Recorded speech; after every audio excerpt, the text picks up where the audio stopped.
जय राधा माधवा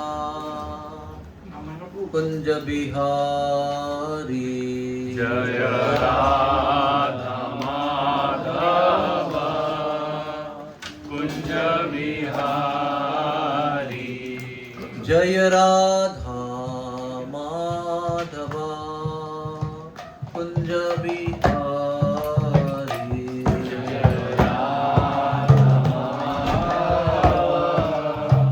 कुंज बिहारी गोपी जन वल्लभा गिरिवरधारी जय गोपी जन वल्लभा गिरिवरधारी गोपी जन वल्लभा गिरिवरधारी जय गोपी जन वल्लभा गिरिवरधारी यशोदानंदन व्रज जन रंजन यशोदानंदन व्रज जन रंजन यशोदानंदन व्रज जन रंजन यशोदानंदन व्रज जन रंजन यमुना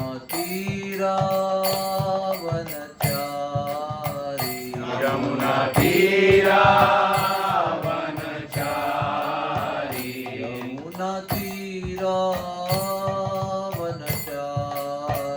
यमुना तीरा वनचारी जय राधा माधवा कुंज बिहारी जय राधा माधव कुंज बिहारी राधा माधवा कुंज बिहारी जय राधा माधव कुंज बिहारी हरे कृष्णा कृष्ण कृष्ण हरे हरे हरे राम राम राम हरे हरे हरे कृष्णा कृष्ण कृष्ण हरे हरे हरे राम राम राम हरे हरे सब लोग ना एकदम हृदय से पुकारो, सब कुछ भूल जाओ। हरे कृष्णा कृष्ण कृष्ण हरे हरे हरे राम राम राम हरे हरे हरे कृष्णा कृष्ण कृष्ण हरे हरे हरे राम राम राम हरे हरे हरे कृष्ण कृष्ण कृष्ण हरे हरे हरे राम राम राम हरे हरे हरे कृष्णा कृष्ण कृष्ण हरे हरे हरे राम राम राम हरे हरे हरे कृष्ण कृष्ण कृष्ण हरे हरे हरे राम राम राम हरे हरे हरे कृष्णा कृष्ण कृष्ण हरे हरे हरे राम राम राम हरे हरे वो कैसे होता है ना, ऐसा बटे हुए मन को ऐसे इधर से खींच के इधर से खींच के हरिधाम में लाना है। यहाँ वहाँ भटक रहा है, उसको लाना है और हरिधाम में लगाना है। ठीक है। हरे कृष्णा कृष्ण कृष्ण हरे हरे हरे राम राम राम हरे हरे हरे कृष्णा कृष्ण कृष्ण हरे हरे हरे राम राम हरे हरे हरे कृष्ण कृष्ण कृष्ण हरे हरे हरे राम राम हरे हरे हरे कृष्णा कृष्ण कृष्ण हरे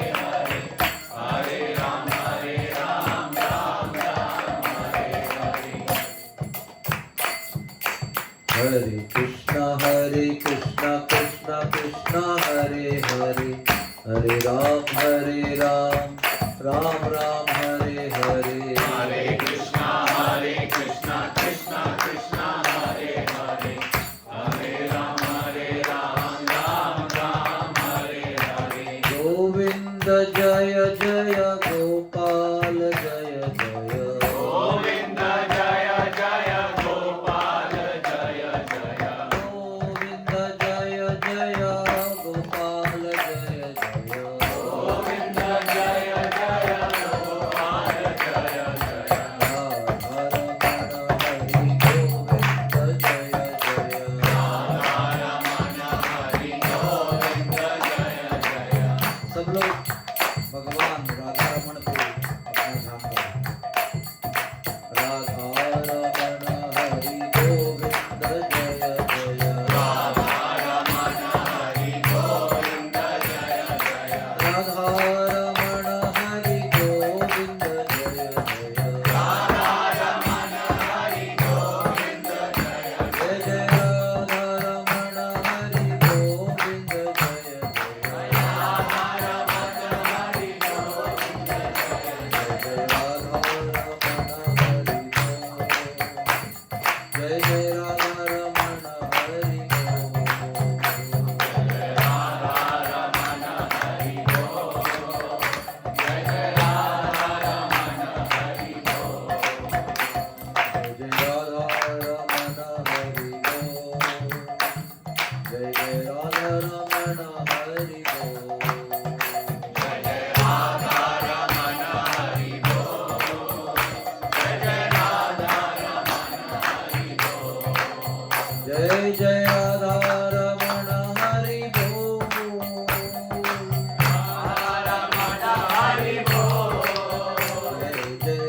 राधा रमण हरि जय जय राधा रमण हरि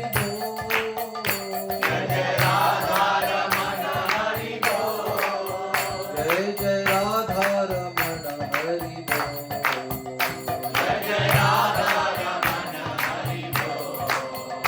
जय राधा रमण हरि जय राधा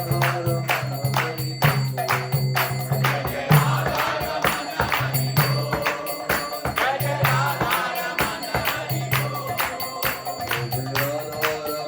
हरि जय राधा रमण हरि जय राधा रमण हरि जय राधा रमण हरि लीलाम संकीर्तन की श्री श्री राधा रमण भगवान की जय। ओम नमो भगवते वासुदेवाय ओम नमो भगवते वासुदेवाय ओम नमो भगवते वासुदेवाय ओम नमो भगवते वासुदेवाय इस मंत्र का भाव है कि मैं भगवान के चरणों में अपने आप को शरणागत करता हूँ। इस भाव से आप ये मंत्र बोलिए। ओम नमो भगवते वासुदेवाय ओम नमो भगवते वासुदेवाय नारायणं नमस्कृत्य नारायणं नमस्कृत्य इस मंत्र का ये भाव है कि नर नारायण ऋषि को मैं प्रणाम करता हूँ, देवी सरस्वती को प्रणाम करता हूँ, व्यास देव को प्रणाम करता हूँ और जयम जय देने वाले शास्त्र के ऊपर अभी श्रवण करूँगा। तो बीच में था ना ततो जय मुदीरयत नहीं है, ततो जयम मुदीरयत। तो श्रीमद् भागवतम रामायण महाभारत ये जो ग्रंथ है इनको जयम कहा गया है, ये यश देने वाले शास्त्र है। तो इनकी कथा करने के पहले ये श्लोक आते हैं।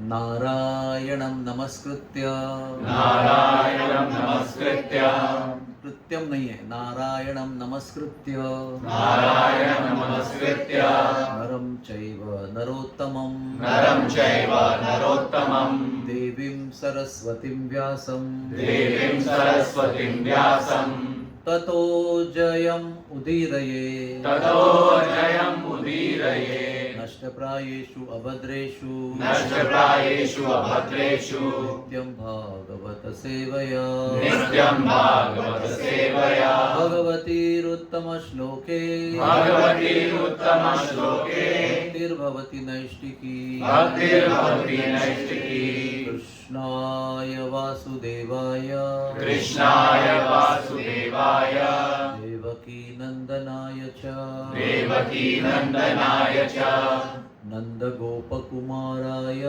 नन्दगोपकुमाराय गोविन्दाय नमो नमः गोविन्दाय नमो नमः हरे कृष्ण हरे कृष्ण हरे कृष्ण हरे कृष्ण कृष्ण कृष्ण हरे हरे कृष्ण कृष्ण हरे हरे हरे राम हरे राम हरे राम हरे राम राम राम हरे हरे राम राम हरे हरे हरे कृष्ण।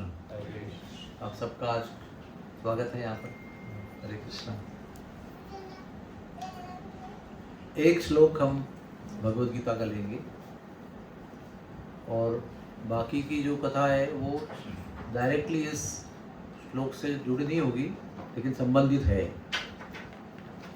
अनन्यश्चिन्तयन्तो माम् अनन्यश्चिन्तयन्तो माम् ये जनः पर्युपासते ये जनः पर्युपासते तेषां नित्याभियुक्तानां योगक्षेमं वहाम्यहम्। योगक्षेमं वहाम्यहम्। जो लोग अनन्य भाव से, श्रीमद् भगवद गीता 90 अध्याय के 22वां श्लोक, जो लोग अनन्य भाव से मेरे दिव्य स्वरूप का ध्यान करते हैं और निरंतर मेरी पूजा करते हैं, उनकी जो भी आवश्यकताएं होती है मैं उसे पूरा कर देता हूँ और जो उनके पास है उसकी रक्षा करता हूँ। तो दो शब्द आए इसके अंदर, योग और क्षेम। क्षेम का अर्थ है संभालना, रक्षण करना, बनाए रखना, मेंटेन करना, उसको क्षेम कहते हैं।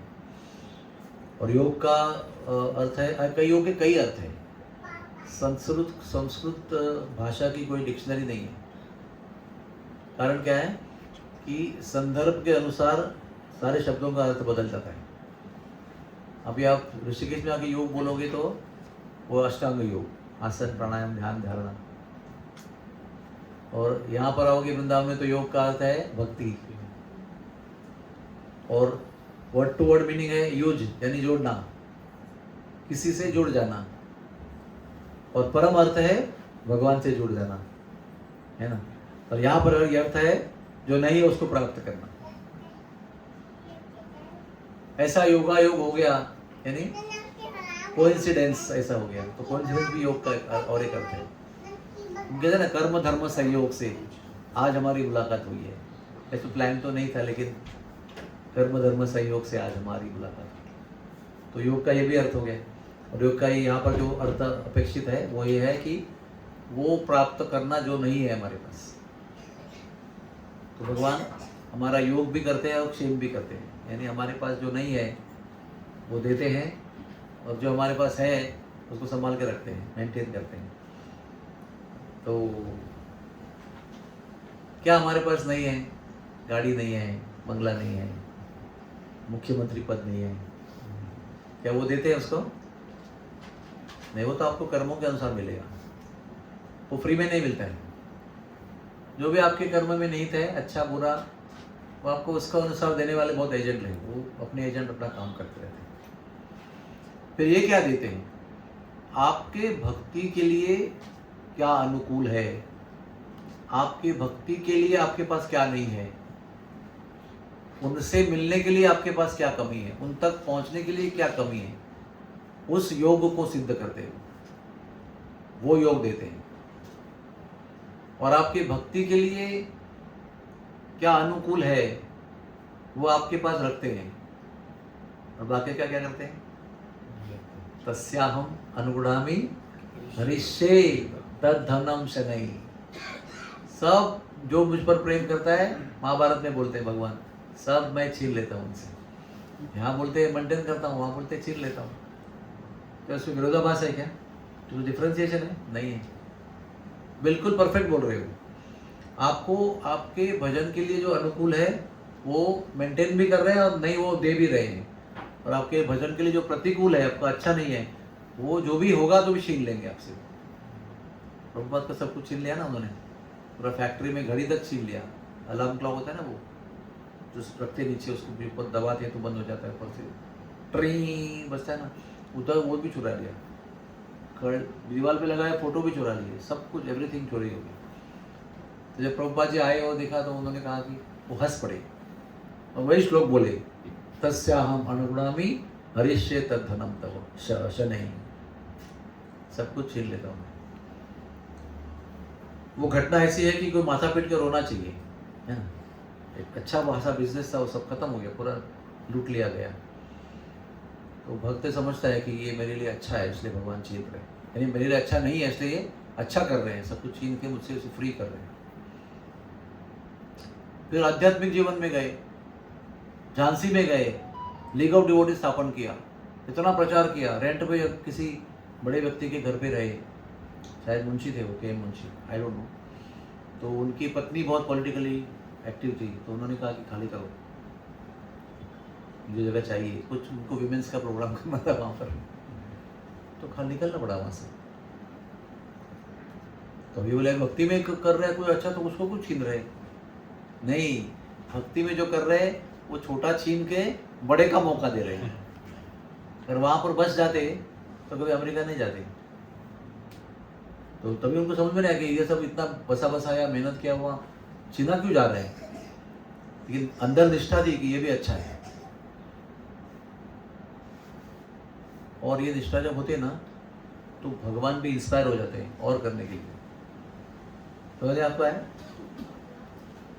अगर आपको निष्ठा है कि भगवान जो भी करते हैं अच्छा ही करते हैं, इतना बुरा हो गया लेकिन मुझे पता है ये अच्छा ही है, तो भगवान को बहुत उत्साह आता है कि इसका और अच्छा करूँगा।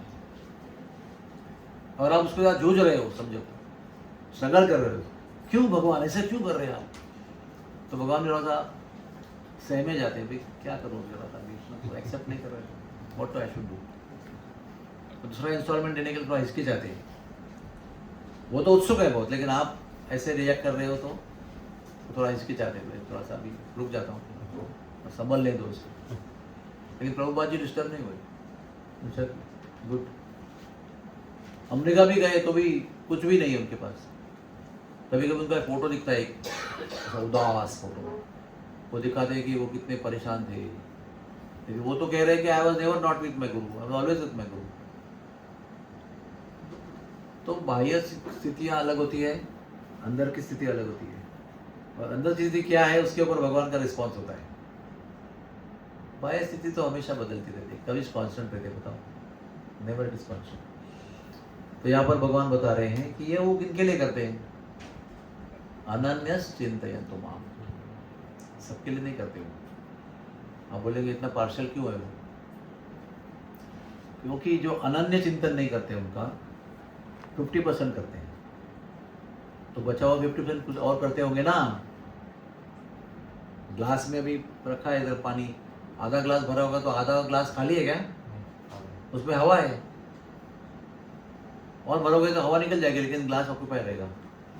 तो आधा ग्लास अगर दूध से भरा है, पानी से भरा है, तो आधा ग्लास कभी खाली रहता नहीं, there is no vacuum, always air has taken the place. तो जब हम अनन्य चिंतन नहीं करते हैं, पार्टली करते हैं, तो बचे हुए पार्ट में कौन बैठा हुआ है, माया बैठी हुई है, जगह खाली छोड़ती नहीं कभी। इंच इंच नाप लेती है, मिलीमीटर मिलीमीटर नैनोमीटर नाप लेती है। आप जरा सा गैप रखा तो उधर आके बैठ जाते। तो भगवान क्या करेंगे, इसलिए जो उनको 100% चाहते हैं उनके लिए वो करने के लिए फ्री है, बाकी लोगों को भी करना चाहते हैं लेकिन वो उनको मौका देते नहीं है, इसलिए वो नहीं करते। तो भगवान का दोष नहीं है, आपने एक्सक्लूसिवली उनसे प्रेम किया तो वो एक्सक्लूसिवली आप पर प्रेम करेंगे। यहाँ तक कि आपको लगेगा खाली मुझ पर ही प्रेम कर रहा है, किसी पर करते ही नहीं, ऐसा भी लगेगा। लेकिन ये सबको लगता है कि केवल मुझ पर ही प्रेम करते हैं, मेरा इतना प्रेम किसी से नहीं करते। ये हर गोपी को लग रहा है, हर बाल बाल को लग रहा है, हर गाय को लग रहा है, हर मोर को लग रहा है, हर तोता को लग रहा है, हर कोयल को लग रहा है, हर चक्रवात पक्षी को लग रहा है, हर राजहंस को लग रहा है। ये मेरा इतना प्रेम वो किसी से नहीं करते। जब भगवान ब्रज में चलते हैं ना, तो आप पढ़िए, वो एक चैप्टर है, उसमें भगवान धेनुकासुर को मारने के लिए ताल वन की ओर जा रहे हैं। हाँ, अभी बाल बाल ने उनको बोला है कि मुझे हमको सबको वो खाना है, वो उसकी मधुर मधुर खुशबू आती रहती है, वो हम लोग नहीं खा सकते क्योंकि वहाँ पर एक राक्षस बैठा हुआ है, हम लोग की हिम्मत नहीं होती, वो बहुत भयंकर राक्षस है। लेकिन उसकी खुशबू जो आती है ना हवा से दूर, वो हमें बहुत ललचा रहे हैं। बोले चलो चलते हैं हम लोग। तो वहाँ से कुछ अंतर है वो, और वो अंतर जो है, वो जब चल रहे हैं बलराम जी को लेकर, बाल बालों को लेकर, तो बहुत सारे पक्षी बोल रहे हैं। हमको लगेगा कि तो एटमॉस्फेयर है तो पक्षी बोलेंगे, नहीं, हर एक पक्षी भगवान से संवाद कर रहा है। और भगवान वो सबकी आवाज़ निकाल रहे हैं। आपको लगेगा बच्चे खेल रहे हैं ना, तो कुछ तो तोता की आवाज़ आए तो बच्चे तोता का इमिटेट करते हैं, लेकिन ऐसा नहीं कर रहे भगवान। भगवान हर एक पक्षी को अपना रिस्पॉन्स दे रहे हैं कि तुमने मुझे हरि बोल कहा तो मैं भी हरि बोल कह रहा हूँ। जो भी जिस आवाज़ में उन्होंने भगवान को अभिवादन किया है, स्वागत किया है, उनका जो भी अभिनंदन किया है, वो हर एक पक्षी को रिस्पॉन्स दे रहे हैं। तो वो पक्षी को लग रहा है कि केवल मुझे रिस्पॉन्स दे रहे हैं, किसी को रिस्पॉन्स नहीं दे रहे। मेरे इतना प्रेम उनको किसी पर नहीं। और वो जब चल रहे हैं ना जमीन पे, भूमि पर चल रहे नंगे पैर, तो हर एक जो घास है, घास का पत्ता, तिनका तृण पत्ता जो है, वो और अधिक मुलायम होने का प्रयास कर रहे हैं कि भगवान के श्री चरणों को सुख मिले। तो भगवान भी अपने चरणों के स्पर्श के साथ में हर घास के पत्ते को वो प्रतिसाद दे रहे हैं, अपने चरणों का स्पर्श। तो हर घास के पत्तों को लग रहा है कि केवल मुझे ही अपने चरणों का स्पर्श दे रहे हैं। सो ये जो है ना, उसको कहते हैं एक्सक्लूसिव फीलिंग। क्या कहते हैं उसको हिंदी में? अनन्य। अनन्य का अर्थ है एक्सक्लूसिव, उसमें और कोई मिश्रण नहीं है। तो जब हम अनन्य होते हैं तो भगवान भी बड़े उत्साह से अनन्य हो जाते हैं हमारे लिए। और उनकी कुशलता क्या है, वो एक व्यक्ति के साथ ऐसा लगता है कि मैं उनके साथ हूँ, उनको लगता है मेरे साथ है, लेकिन ये सारी फीलिंग वो सबको दे रहे हैं, अनंत जीवों को दे रहे हैं। तो अनन्य चिंतन करना इसका बेसिक क्वालिफिकेशन। अभी आप बोलेंगे अनन्य चिंतन कैसे करना है? What is the meaning of अनन्य चिंतन? अनन्य चिंतन यानी इसमें दो बातें हैं। एक है किसी और का नहीं, अन्य, अन्य किसी का नहीं, और अप्रतिहता यानी अखंड, बिना अवरोध, बिना रुकावट, बिना गैप। दो बातें इसके अंदर। इसका अर्थ क्या हुआ? सुबह भी कर रहे हैं, दोपहर भी कर रहे हैं, रात को भी कर रहे हैं। कितनी अवस्था है हमारे अस्तित्व की? हम लोग कितनी इतनी अवस्था में रहते हैं। अभी आप जगे हो तो उसका अपोजिट क्या है? तो एक जागृति है आपकी, अभी आप सब जागरूक हो, आशा है कि आज जागरूक हो आप। और एक है निद्रा। और कौन सी अवस्था है बताओ? हाँ, सुषुप्ति, यानी सपनों में भी आप होते हो ना, सपनों में। अभी मुंबई में, दिल्ली में सब लोग ज़्यादा सपनों में रहते हैं। कोई मर गया, कोई एक्सीडेंट हो गया, कोई लॉस हो गया, कोई आग लग गई, या किसी परी के साथ घूम रहा हूँ, या किसी मेरी दिल की परी जो है, जो मैं चाहिए, उसके साथ घूम रहा हूँ। ऐसे सब भूल भुलैया में स्वप्न में रहते हैं। तो स्वप्नों की अवस्था है ना, स्वप्नावस्था। भगवान कहते हैं ना स्वप्नावबद्ध बोधस्य की ये तीसरी अवस्था है। चौथी अवस्था कौन सी है? ये सबके परे एक होती है, तुरीय अवस्था, ट्रांसेंडेंटल सिचुएशन। उसमें आपको ना शरीर का भान है, ना मन का भान है, ना परिस्थिति का भान है, ना वातावरण का भान है, ना किसी भी अवस्था का भान है। आप उसके कहीं भी होते भी उसमें लगे रहते हैं। You are not in this bodily consciousness, body is there, everything is there, but आप किसी और स्थिति पर हो। उसको तुरीय अवस्था कहते हैं भारत के आध्यात्मिक सर्कल में। इस्कॉन के सर्कल में उसको ट्रांसेंडेंटल, त्रिगुणातीत अवस्था कहते हैं। ये चारों अवस्था में जो भगवान का चिंतन करता है उसको कहते हैं अनन्य चिंतन समाम। अभी हमारा जागृति में क्या प्रॉब्लम है? जब हम दिन भर काम करते हैं तो हमें उसकी उसकी सोचते हैं, हम पैसा कैसा कमाना है, पढ़ाई कैसे करनी है, एडमिशन कैसे मिलना है, वो दिन भर लगे रहते हैं। और जब जब का समय आता है तो भी उसके बारे में सोचते रहते हैं, है ना। जब कर रहे हैं तो आपको आशा है कि जब भी करेंगे, लेकिन आप सब जानते हैं हमारा रोज का स्ट्रगल कैसा रहता है। यहाँ तक कि पता भी नहीं कि हम स्ट्रगल कर रहे हैं कि नहीं कर रहे, सब बह जाते हैं पूरा विचारों में। निद्रा के समय पर सोचेंगे कैसे उसको, क्योंकि दिन में भी हमारी उनकी याद नहीं है हमको, जब के समय भी याद नहीं है, स्मृति नहीं है, चिंतन नहीं है, तो बाकी दिन भर का काम करने में चिंतन कैसे होगा, और फिर निद्रा में कैसे होगा। इसलिए कहते हैं कि जब जब का समय होता है तो प्रयत्न पूर्वक जब जब करेंगे तो फिर दिन भर के काम में भी जब करने का, स्मरण करने का मौका मिलेगा आपको।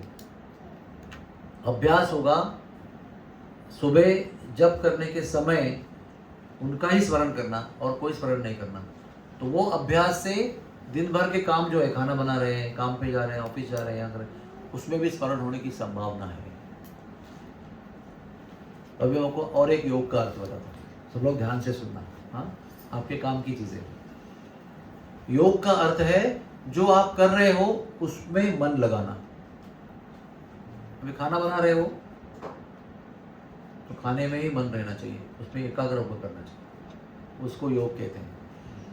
योग के लोग जो परिभाषा करते हैं ना, वो कहते हैं आप जो आसन कर रहे हो उसमें ही अपने मन को रखो। यहाँ तक कि आप वो जो आसन कर रहे हो उसमें कौन सा भाग स्ट्रेच हो रहा है, या कौन सा भाग कॉन्ट्रैक्ट हो रहा है, या कौन सा पुल हो रहा है, उसी पर ध्यान करो। समझो आप भुजंगासन कर रहे हो तो पीठ के लोअर हिस्से में आपका स्ट्रेच होता है, बोले उसी में ध्यान करो। आसन में रहो और आसन का काम कहाँ है उसमें मन लगाओ, तो वो कहते हैं नव योग इज सिद्ध, योग सिद्ध हो गया।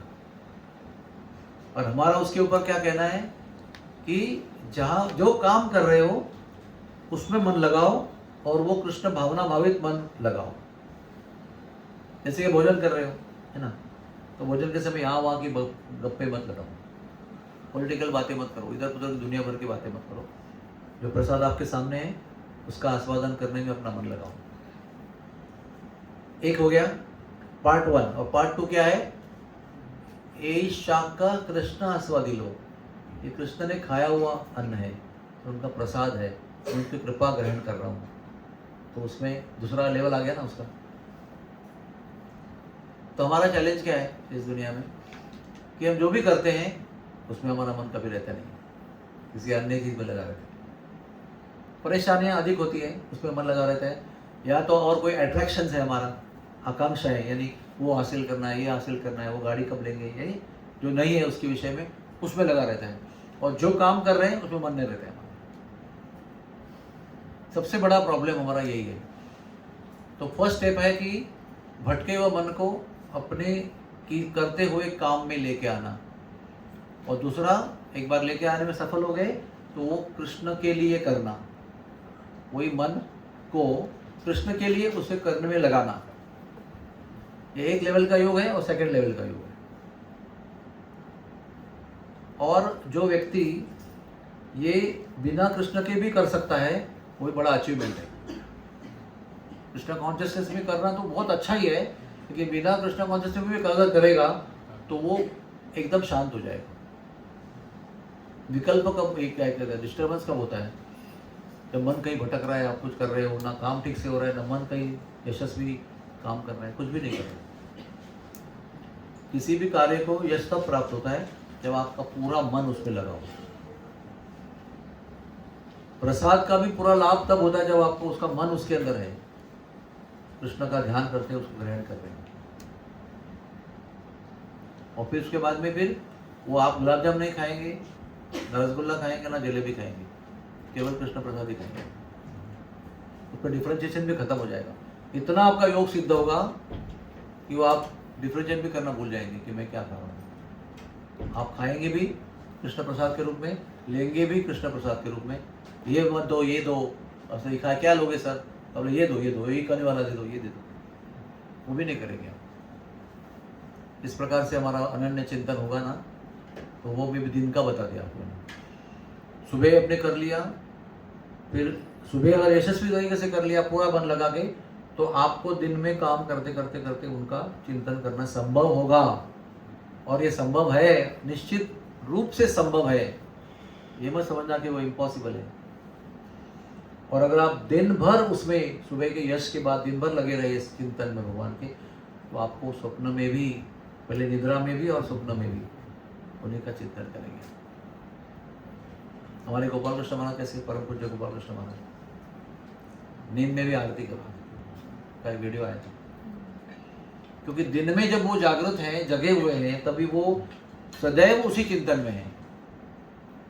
किसी भी समय आएंगे, 1 बजे आएंगे तो भी 3:30 बजे मंदिर में खड़े रहेंगे और 4:30 को मंगला करते हुए दिखेंगे। दिल्ली में हो, वृंदावन में हो, अमेरिका में हो, रशिया में हो, फिक्स है उनका वो बिना चिंतन का नहीं होता है। अरे मैं थका हूँ, महाराज थके हुए, अभी आज नहीं आए, ऐसा कोई बुरा नहीं मानेगा उसको, क्योंकि उनके मन में ऐसा है ही नहीं कि मैं हूँ और मंगला में नहीं हूँ। ये जब इतना गहरा चिंतन होता है तभी वो आपको फिजिकली बाह्य दृष्टि से दिखाई पड़ेगा कि बाह्य दृष्टि शरीर से भी वहाँ खड़े हैं मंगल आरती में। और जब शरीर से और मन से इतने लगे हुए हैं तो निद्रा में भी उसी में लगे हुए हैं और स्वप्न में भी उसी में लगे हुए हैं। ये जब होता है ना ब्रह्मा मुहूर्त में, दिन भर में, फिर निद्रा में, फिर स्वप्न में, तब जाकर अवस्था त्रिगुणातीत हो जाती है। जब भक्त ऐसे लग जाता है ना भजन में, तो वो अपना ख्याल नहीं करता है, उसको याद नहीं आती है, तो सब भगवान उसका करते हैं, योगा और क्षेम। अरे अभी तो ये अपनी देखभाल करने में तो भूल ही गया पूरा वो, तो मेरा कर्तव्य है क्योंकि मुझ में लगा हुआ है वो, तो मेरा कर्तव्य है कि मैं संभालूँ उसको। जैसे फॉर एग्जाम्पल वो मधु पंडित महाशय थे, मधु पंडित, वो गोपीनाथ को ढूंढ रहे वृंदावन में, कोथाय गोपीनाथ, कोथाय गोपीनाथ, कोथाय कृष्ण, कोथाय कृष्ण, पूरे वन में भटक रहे हैं। ना शरीर का भान है, ना कहाँ चल रहे उसका भान है, ना नदी है कि पानी है कि जमीन है, उसका भान ही नहीं है। केवल ऐसे पुकार रहे, कहाँ हो, कहाँ हो। इतना ढूंढ रहे हैं कि उनको अपने होशो हवास, अपनी प्यास, भूख, किसी का भी ध्यान नहीं है। और ऐसे वृंदावन में एक बार आए, ढूंढते ढूंढते ढूंढते, और ऐसे पुकारते पुकारते सीधा जमुना में चले गए वो। मतलब ऐसा आप अभी आप समझो जमुना जी, आप वहाँ रुकेंगे ना, आगे पानी तो चलते रहे तो पानी में गिर गए, और गहराई में आपको ना केशी घाट में कितना पानी, डूब गए उसके अंदर। और डूबते हुए भी कोथाय कृष्णा, कोथाय गोपीनाथ पूछ रहे। गोपीनाथ जी जमुना के जल के अंदर प्रकट हो गए और उनको पकड़ के जल के बाहर लेके आए, बेहोश अवस्था। तो गोपीनाथ ने उनको जगाया, बस वो पुकार रहे थे ना, किधर हूं मैं, किधर हूं, देखो आपके सामने खड़ा। तो दर्शन किया दिल भर के। और फिर गोपीनाथ ने पूछा, अभी बताओ क्या चाहते हो मुझसे। तो उन्होंने बोला कि आप विग्रह के रूप में यहाँ रहो, मैं आपकी सेवा करना चाहता हूँ। तो वो प्रत्यक्ष भगवान थे, वो विग्रह बन गए। 40 साल मधु पंडित ने उनकी सेवा की, 40 years एट बंसीवाट एरिया। तो इसमें योगक्षेम किया ना उन्होंने, उनका रक्षा भी की, उनके भजन को भी रिस्पॉन्स दिया। जो ढूंढ रहे थे, जो नहीं है गोपीनाथ गोपीनाथ, वो भी स्वयं के रूप में उनको प्राप्ति करा दिया, उनके जीवन को बचा दिया। तो योगक्षेम भगवान जब करते हैं ना, तो वो शरीर के स्तर पर भी करते हैं, मन के स्तर पर भी करते हैं, बुद्धि के स्तर पर भी करते हैं, और दिव्य स्तर पर भी करते हैं। इसलिए वो 10.10 में भगवान क्या बोलते हैं, देखो। अरे मैंने परपोर्ट नहीं पढ़ा, क्षमा चाहता हूँ।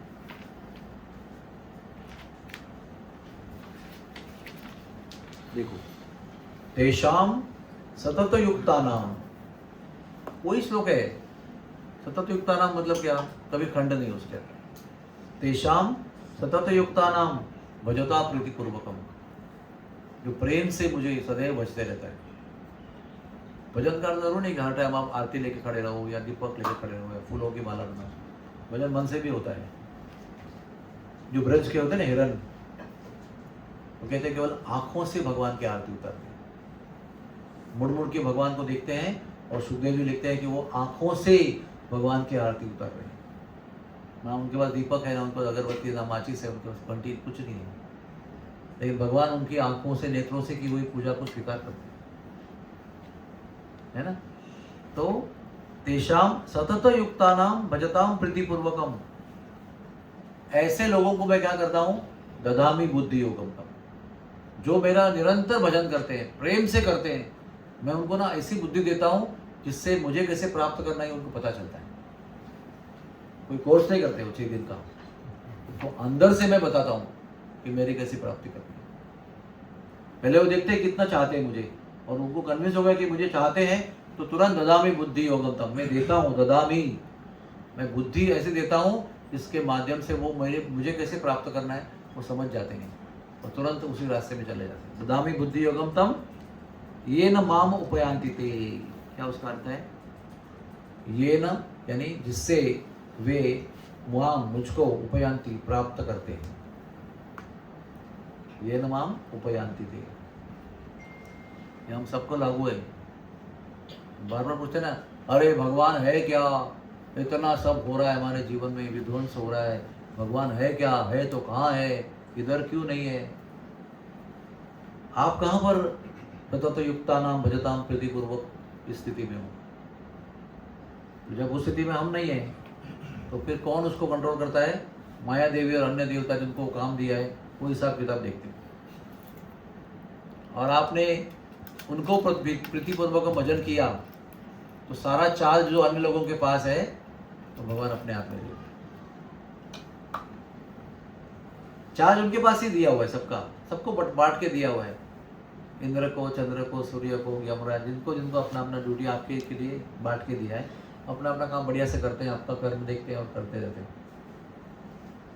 लेकिन जो लोग जिस समय तय करते हैं कि अभी मैं इनका हूँ, अभी मैं इनका बनना चाहता हूँ, तेषाम सतत युक्तानाम, तो मैं उनका प्रीतिपूर्वक भजन करूँगा, अनन्य चिंतन करूँगा और किसी का चिंतन नहीं करूँगा, पूरा समर्पण उनके लिए करूँगा, तुरंत भगवान सबसे चार्ज लेते अपने हाथ में ले, और बहुत सुंदर काम करते हैं। ध्यान से सुनना, क्या काम कर रहे हैं, चार्ज लेने के बाद क्या कर रहे हैं, अनेक जन्मों की फाइल आ गई उनके पास। सभी देवताओं के पास में हमारे अनंत जन्मों की फाइल होती है, पुराने जन्मों की, ये जन्म की, उसका भी हिसाब रख रहे हैं, आगे का भी रख रहे हैं, उसका परिणाम भी दे रहे हैं, उसका फल भी दे रहे हैं, बहुत कुछ कर रहे हैं। तो भगवान देखते अरे इतना रिकॉर्ड इसका मेरे पास आ गया, अब ये record as it is follow करेंगे तो बहुत जन्म तक ये ऐसे तड़प रहेगा। ये जो रिकॉर्ड मेरे पास आया है उसको अगर निभाना है तो इसी को अभी से ही अनेक जन्म लेने पड़ेंगे। लेकिन अभी तो मेरा ये प्रीतिपूर्वक भजन कर रहा है, अनन्य चिंतन कर रहा है, तो ऐसा नहीं हो सकता है। तो भगवान ना सारा काट कूट देते हैं अपने अधिकार में, डिलीट डिलीट डिलीट, जो भी उनको लगता है डिलीट, जरूरत नहीं। और इसी जन्म में के अंत में इस शरीर को छोड़ने के समय मेरी प्राप्ति करने के लिए क्या जरूरी है, उसको कौन सा भोग आवश्यक है, बुरा हो या अच्छा हो, केवल उतना ही रखते हैं, बाकी सब डिलीट कर देते हैं ताकि वो आगे जन्म में जाए ही नहीं। मेरे पास में फाइल आए तो कैसे आगे जाएगा वो। ये सब हमारे लिए भगवान कर चुके हैं। जब हमने गुरु की शरण ली, दीक्षा ले ली और हृदय से गुरु जी का दिया हुआ नियम पालन कर रहे हैं, उनके आदेश में जीवन चला रहे हैं, तो उसी समय भगवान ने आपके सारे डिलीट ऑलरेडी कर दिए। और आपको लगता होगा अरे भक्ति होने के बाद में तो बहुत ज़्यादा तकलीफ हो रही है, मेरा तो ठीक था, बेरेबल था। वो जो भक्ति शुरू किया तो बाप रे, एक के बाद लगातार, ऐसी उम्मीद नहीं थी कि भक्ति बनने के बाद। और ये भी लग रहा है कि मैं कितना बुरा हूँ, ये भी पहले अच्छा था मैं, अभी मेरे अंदर के साथ मैं पता चल रहा हूँ मैं कितना लस्टी हूँ, मैं कितना एंग्री हूँ, कितना मेरे पास लोभ है, कितना मैं किसी का एनवी करता हूँ, मच्छर करता हूँ, द्वेष करता हूँ। तो मुझे पहला नहीं पता था, अभी लग रहा है पहले मैं अच्छा था, अभी मैं ज़्यादा द्वेषी हो गया हूँ, ज़्यादा कामुक हो गया हूँ। लेकिन हो क्या रहा है, वो सारा डिलीट कर रहे हैं, साफ सफाई कर रहे हैं। साफ सफाई करते तभी नाक मुंह में धूल जाती है कि नहीं, छींक आती है, सफोकेट हो जाती है। तो पूरा अंतर बाह्य सूची ही, बाह्यांतर सूची ही, सब कुछ अंदर बाहर साफ सफाई कर रहे हो। अपने हाथ में लिया है कि भाई ये घर मुझे साफ करना है। तो ये हृदय जो है, इसमें ये आत्मा बैठी हुई है, मैं जहाँ बैठा हूँ मैं खुद साफ कर रहा हूँ। इसलिए भक्तों के जीवन में भक्ति शुरू होने के बाद में तथाकथित ज़्यादा कष्ट होते हैं। क्योंकि आपको 10-15 जीवन के जो सफरिंग है ना, वो इसी में निपटाना है। वो भी काटपुट किया हुआ, ओरिजिनल नहीं है उसके अंदर। ओरिजिनल तो बहुत जन्म लेने पड़ते हैं, लेकिन आगे काटपुट करने के बाद जो बचा हुआ है बहुत जन्मों का, यहाँ वहाँ से उठा के जरूरतमंद को रखा है, जरूरत वाले कर्मों को, तो आपको इसी जीवन काल में उसको भोगना है ना, इसलिए वो लगता है कि बहुत ज़्यादा कष्ट है। लेकिन आप सब लोगों को पता होना चाहिए, जब आपको ज़्यादा कष्ट का अनुभव हो रहा है, तथा कथित ज़्यादा, आपके मन में ज़्यादा का भाव है, तो आपको लगना पता होना चाहिए कि ये डिस्काउंटेड है, ओरिजिनल नहीं है। या आप जो गो थ्रू कर रहे हैं वो डिस्काउंटेड एक्टिविटी है, डिस्काउंटेड कर्म आपका फल भोग रहे हैं आप। यदि भगवान जो कर रहे हैं आपको उसका उल्टा लगता है कि इतना तब तकलीफ भगवान क्यों दे रहे हैं मुझे, मैं आपका नाम जपता हूँ, मैं आपका नियम पालन करता हूँ, गीता पढ़ता हूँ, भागवत पढ़ता हूँ, भक्तों की सेवा करता हूँ, फिर भी इतना कष्ट क्यों दे रहे हैं, ये छीन रहे वो छीन रहे, इतना मन की परेशानी, इतनी दिमाग की परेशानी दे रहे हैं मुझे। लेकिन आप लोगों को पता होना चाहिए ये सारे भोगों को भोगने की शक्ति कहाँ से आएगी, ये सब भोगते हुए भी कृतज्ञता, ग्रैटिट्यूड कैसे बनेगी, ये नॉलेज से बनेगी कि ये जो भी लग रहा है ना मुझे बहुत ज़्यादा, वो एक्चुअली डिस्काउंटेड है। अगर रियल अकाउंट में आता था ना, वो रियल वॉल्यूम में, तो मैं कहीं का नहीं रहता। तो बार बार आपको समझाना है, कष्ट तो बहुत ज़्यादा हो रहा है, प्रश्न भी आ रहा है क्यों क्यों ऐसा हो रहा है, लेकिन बुद्धि क्या बता रही है, भाई साहब डिस्काउंटेड है ये, डिस्काउंट के बाद में बचा हुआ है ये, ठीक है। तो तेषाम नित्य, नित्य और अभियुक्तानाम, अभियुक्तानाम मतलब ध्यान पूर्वक, पूरी तरह से जुड़े हुए जब हम भगवान से रहेंगे, तो कहते हैं उस व्यक्ति को किसी प्रकार की चिंता करने की कोई आवश्यकता नहीं होती है। उसकी सारी चिंताएं उसके केवल अनन्य चिंतन से ही खत्म हो जाती है। चिंता क्यों होती है, क्योंकि भगवान का अनन्य चिंतन जब नहीं होता है तो बचे हुए समय पर चिंताएं आती है। जब भगवान पर अनन्य चिंतन करते हैं तो बस समय बचता ही नहीं है, तो चिंता आती ही नहीं है। और एक विचार कीजिए आप, सब लोग चिंता करते हैं, लेकिन चिंता करके किसका प्रॉब्लम सॉल्व होता है क्या? अगर ऐसा होता तो जिनको चिंता नहीं वो भी चिंता करते, क्योंकि चिंता करने से प्रॉब्लम सॉल्व होता है। लेकिन आप थोड़ा विचार कीजिए इसके ऊपर कि किसी भी चीज की चिंता करने पर कभी भी चिंता जो जिसके लिए हो रही है वो प्रॉब्लम सॉल्व नहीं होता है। तो आप कहेंगे यशोदा भी चिंता कर रही है भगवान की, वो सही है क्या? भगवान के लिए चिंता करेंगे तो आपको प्यूरिफाई करेगा, वो शुद्ध करेगा। वो कहते ब्रह्मानंद प्राप्त किए हुए योगी को जो आनंद ब्रह्मानंद प्राप्त होता है ना, जो अनुभव होता है, वो यशोदा की चिंता के सामने तुच्छ है। यशोदा की चिंता जो है कृष्ण के प्रति करी, वो मट्टी खाएगा, अरे वो नदी में गिरेगा, अरे वो कैसा करेगा तो जख्मी हो जाएगा, मट्टी खाएगा तो बीमार हो जाएगा, चोरी करेगा तो उसकी बदनामी होगी, कोई बहू नहीं देंगे, शादी नहीं करेंगे उसके साथ कोई, मेरा बेटा चोर कहलाएगा, राजा का पुत्र।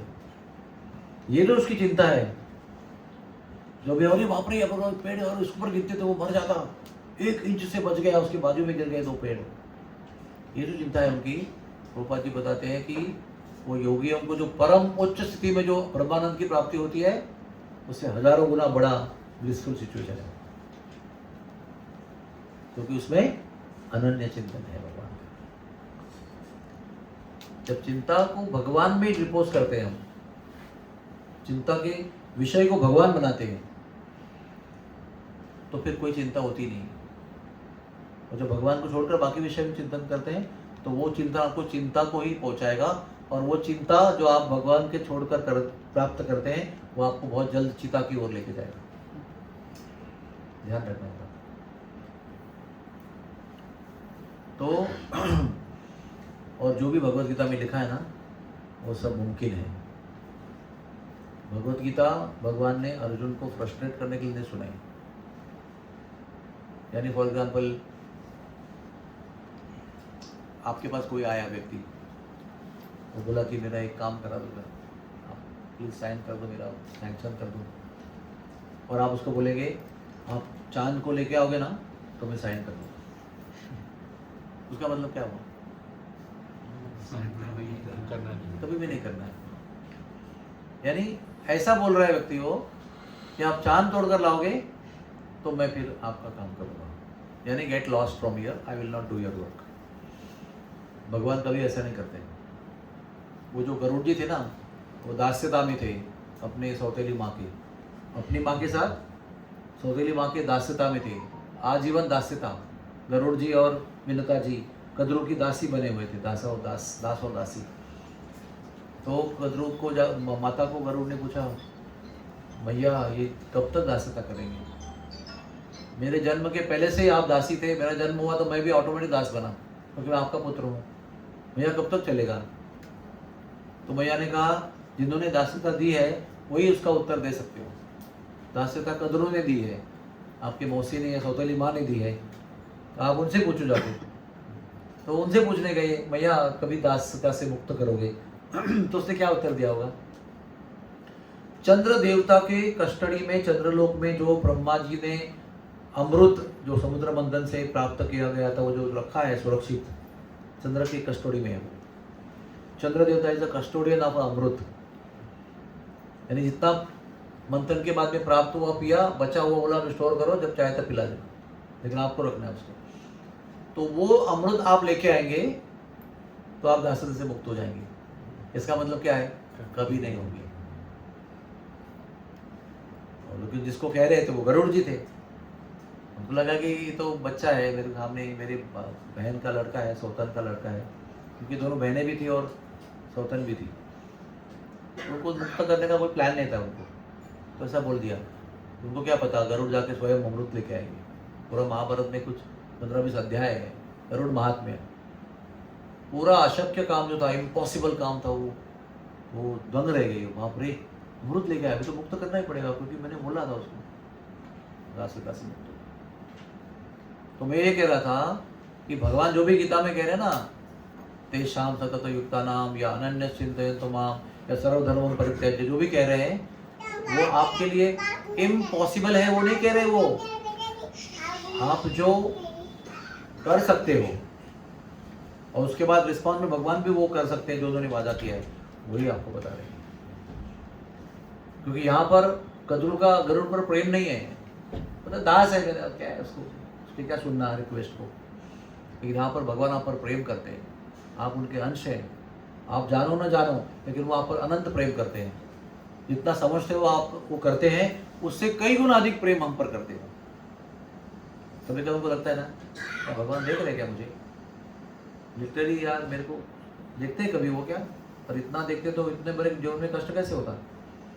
तो कभी हम भी डाउट करते हैं। कभी कभी लगता है हाँ भगवान बड़े प्रेमी है, बहुत कृपा करते हैं, भगवान दयालु है। अनेक बार क्या कहते हैं हम लोग, I don't doubt weather he is looking at me. तो ये स्थिति जो हमारी है, उससे अनंत गुना अधिक भगवान हमारी चिंता करते हैं, हमारे लिए कंसर्न रहते हैं, हमारे ऊपर प्रेम करते हैं, हमारे अंडरस्टैंडिंग के बियॉन्ड हम पर प्रेम करते हो। जितना आप सोच नहीं सकते उतना करेंगे, उससे भी ज़्यादा करते हो। जितना आपकी सोच में है कि इतना करते होंगे, उससे भी कई गुना अनंत प्रेम करते हैं हमारे। इसलिए सारे श्लोक आपको लिटरली भी लेना चाहिए। मतितार्थ तो आप निकालेंगे, साक्षात्कार गुरुजी बताएंगे उसके ऊपर का, लेकिन लिटरली भी आपको वो लेना है, क्योंकि वो लिटरली ही कह रहे हैं, वो खाली आपको फ्रस्ट्रेट नहीं कर रहे हैं। ये अर्जुन को इम्पॉसिबल है, फिर भी भगवान कह रहे हैं आप ये करो, भाई मैं करूँगा, ऐसे नहीं कर रहे। क्या बोला भगवान ने उनको? माम अनुस्मर युद्ध च। दोनों काम हाथ में कर सकते क्या? किसी को मार देना है, वध करना है उसका, और वो क्या बोल रहे हैं? मेरे लिए करो और मेरा स्मरण करके करो। कितना डिफिकल्ट काम दे रहे हैं, लेकिन अर्जुन ने किया ना सब काम। वो हर एक व्यक्ति को भगवान का स्मरण करते भगवान के लिए ही मारा उसने। प्रश्न आए तो प्रश्न पूछा, लेकिन किया उनके लिए उन्होंने। ऐसे हमारे भगवान।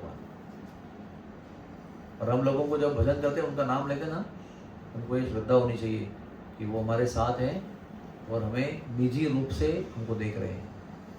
Personally in detail he is observing us, he is not sometimes looking at us whenever he gets time. ऐसा नहीं है। जैसे बोलते हैं सततम एवं क्या तेषाम सतत युक्ता नाम, वैसे सतत वो हमें देख रहे हैं। क्योंकि आपने अभी तय किया कि मैं आपका नाम लूंगा, मैं दीक्षा ले ली है, मैं ये करूंगा, मैं करूंगा, मैं अभी ये आपने ऑलरेडी दिखा दिया उनको कि मुझे आप चाहिए, तो फिर वो आपको निरंतर देख रहे हैं। उनके निगरानी के अलावा, देखभाल के अलावा आपके जीवन में भी कुछ भी नहीं हो रहा है। एक बार जिसने नाम लिया, क्या रामायण में वादा किया उन्होंने? सबके सामने, जाम्बुवंत, सुग्रीव, नल, नील, हनुमान जी, सबके सामने वादा किया, एक बार जो मेरे सामने खड़ा होकर बोलेगा कि मैं आपका हूं, सुकृतान्येव प्रपन्नेव, है ना, एक बार मेरे सामने कोई खड़ा होकर दिल से बोला कि मैं आपका हूं, वो भूल जाएगा, लेकिन जन्म जन्मांतर तक उसकी बात नहीं भूलता मैं, और उसका सदैव रक्षण करता हूं मैं। उसके बाद में एक भी क्षण ऐसा नहीं रहेगा कि मैं उसकी देखभाल नहीं करूंगा। मैं बद्ध हूं, करबद्ध हूं उसकी देखभाल करने के लिए। प्रभु वादा कर रहे हैं, कोई पॉलिटिशियन वादा नहीं कर रहे हैं, प्रभु वादा कर रहे हैं। आप बोल के तो एक बार दिल से, और बाद में भूल जाओ, वो नहीं भूलेंगे कि एक बार उसने मूड में आके बोला था। वो कैसे भी बोला था, लेकिन वो बोला था आपने उनके सामने खड़े होकर, वो नहीं आपको भूलेंगे। जन्म जन्मांतर तक, युग युगांतर तक आपकी रक्षा करेंगे। और उनकी जो देखभाल है ना, हमारी जो हमारी देखभाल करते हैं, वो केवल स्पिरिचुअल नहीं है, केवल आध्यात्मिक नहीं है, केवल इंटेलेक्चुअल भी नहीं है, ददामी बुद्धि होगा इतना भी नहीं है, केवल मानसिक भी नहीं है, और केवल शारीरिक भी नहीं है, सारे स्तरों पर वो देखभाल करते हैं हमारी। कितनी कहानी है, जो भूखे थे उनको भगवान ने स्वयं वहामी अहम, किसी के द्वारा नहीं भिजवाया, जा रहे इंद्र जरा देखे उनको कुछ, वो बेचारा भूखा है, नहीं, वहामी अहम। एक भक्त था जगन्नाथपुरी का, उसने क्या किया, वो बड़ा गीता का भक्त था, वो दिन रात जगन्नाथपुरी के किनारे बैठकर गीता पढ़ता था। तो रोज उसका नियम था कि इतना पढ़ना है। तो एक दिन उसके पढ़ने में वो आया, और उसी दिन क्या हुआ, उसके घर पे पंडित था, बड़ा वो बड़ा भक्त था भगवान का, पंडित था। तो पंडित जी रोज अपने घर से निकलते थे, समुद्र किनारे बैठकर गीता पढ़ते थे। लेकिन उस दिन जब निकले तो घर में एक दाना भी अन्न नहीं था, कुछ भी नहीं था। पत्नी भी परेशान थी, कुछ है ही नहीं, क्या करूँ आज मैं, आप आओगे तो क्या खिलाऊंगी आपको। लेकिन वो अपना, उसको इतना निष्ठा थी अपने कार्य पर, तो उसके लिए वो बोलेगा अभी आज गीता पढ़ना छोड़ता हूँ, देखता हूँ मार्केट में कुछ मिलता है क्या, भिक्षा भिक्षा नहीं, वो अपने काम पे चला गया। वो बोले जो भी है, और वो श्लोक आया उसके पढ़ने में, क्या, अनन्य चिंतयन्तु माम यो जनः पर्युपासते तेषां नित्याभियुक्तानां योगक्षेमं वहामि अहम्। वहामि अहम्, भगवान क्या कुली है क्या, भगवान पोर्टर है, भगवान हमाल है क्या कि वो वहन करेंगे। वहाँ में मतलब क्या, मैं वहन करूँगा उसका, मैं आके डिलीवर करूँगा योग और क्षेम, I will deliver it personally. तो उसको लगा कि इतने भगवान हमारे महान हैं, वो उनको ऐसे हवाले क्यों करना चाहिए। जानते ना हमाल का मतलब क्या होता है, हमाल नदी यानी कुली, जो स्टेशन पे होता है ना, वो आपका सामान ढोता है। तो उन्होंने क्या किया, बड़े पंडित भी थे वो, तो उन्होंने वहाँ में काट दिया और लिखा करोति अहम, तेषां नित्याभियुक्तानां योगक्षेमं करोति अहम, यानी मैं करता हूँ। करता हूँ मतलब मैं किसी से भी करवा सकता हूँ, खुद नहीं करूँगा, कैसे करवा लूँगा। तो उस दिन ना जगन्नाथ जी 5 साल का बालक बन के इतना बड़ा बोझा लेके घर पे आए। उसमें सब कुछ था, दूध था, मेवा था, अन्न था, धान्य था, जो भी सब्जी थी, जो भी आपको चाहिए। और ऐसा लगता था कि कई महीनों का सामान राशन ला के दिया, तेल घी जो भी आपको लगता है, मसाले, जो भी परफेक्ट किचन का जो ऑर्डर होता है ना आपका, खाली किचन में आप नया सब डाल रहे हो तो पूरा पूरा भर दिया उन्होंने। ऐसा वो लड़का ऐसा तड़पते हुए, आधा झुका हुआ, पसीना बहाता हुआ आया। तो दरवाजा खोला, पत्नी ने बोला अरे कौन हो तुम। तो कहते हैं कि ये आपके लिए लाया हूँ। अरे किसने दिया। वो आपके पतिदेव ने दिया। तो क्या पतिदेव ने दिया, वो तो ऐसे ही सुबह मैंने बताया था उनको, इतना पैसा कैसा आएगा उनके पास, वो तो बेचारे हमारे पास कुछ है ही नहीं। नहीं वो आपके वो पति, वो गीता पढ़ते हैं ना जगन्नाथपुरी के समुद्र के किनारे, उन्होंने भेजा है। तो समझ में आया कि मेरे पति की बात कर रहे हो, क्योंकि मेरे पति ही वहाँ बैठकर समुद्र के किनारे गीता पढ़ते हैं। समझ में आया। बोले भैया जरा उतार दो। भाई अपने आप उतार नहीं सकता, उन्हें चढ़ाया किसने, तो उन्होंने चढ़ाया। अरे इतने दुष्ट कब से हो गए हो, इतना सा बालक नन्हा सा उसके कंधे पर दे रहे। 2 आदमी कर लेते साथ में उनको, अगर इतना मिला ही उनको है तो, या खुद लेके आते। मेरे पति तो बड़े दयालु है, मैं जानता हूँ उनका स्वभाव, बहुत करुणा वाले हो, बहुत दयालु है। बोले नहीं नहीं, उन्होंने ही लगाया मेरे सर पर और मुझे बोला जाओ पहुँचा के आओ मेरे घर पे। तो मैं उनका सेवक हूँ, मैं आ गया, दे दिया। तो कैसे करके बहुत मुश्किल से उतारा। जब उतार के खड़ा हो गया ना तो छाती पर ऐसा एक खून बह रहा है, ऐसा एक बड़ा घाव है छाती पर। बोले ये क्या? बोले वो चढ़ाने के पहले ना सर स्ट्रॉन्ग पेंसिल लिया और मेरे ऊपर ऐसा घाव कर दिया और फिर चढ़ाया और भेज दिया। बोले इतने दुष्ट हो गए हो। जैसे चर्चा हो रही थी उसको आश्चर्य हो ही रहा था, उतने में वो अपना दिन भर का पढ़ाई करके वो लौट रहे थे।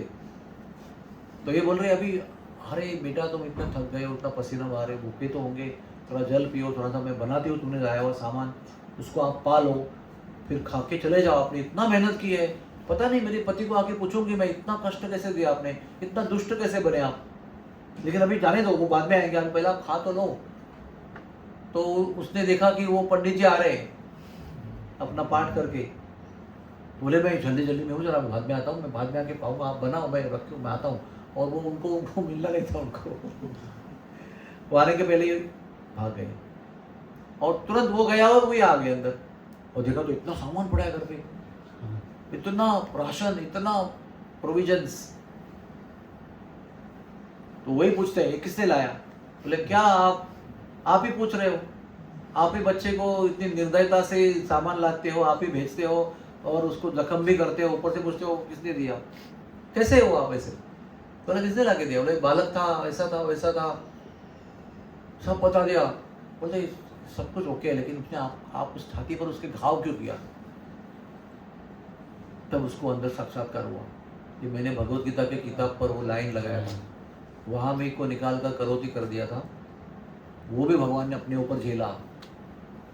पर तुमको डाउट है ना, अभी समझ लो कि मैं वहन करता हूँ, मैं करता हूँ ये, मैं केवल डायलॉग नहीं मारता हूँ इम्प्रेस करने के लिए। मैं नेता नहीं, राजकीय नेता कि प्रॉमिस देता रहता हूँ, कुछ भी नहीं करूँगा, लेकिन वादे बहुत करूँगा। नहीं, मैं जो कहता हूँ वो करता हूँ। बेहोश हो गए वो, तो उनको होश में लाया गया। होश में लाया गया तो पत्नी के चरणों में दंडवत प्रणाम किया उसने। बोले देवी तुम बड़ी भाग्यवान हो, मैं गीता पढ़ रहा हूँ, मुझे दर्शन दिया, लेकिन मुझे दर्शन नहीं दिया, लेकिन तुमको घर पे आके दर्शन दिया।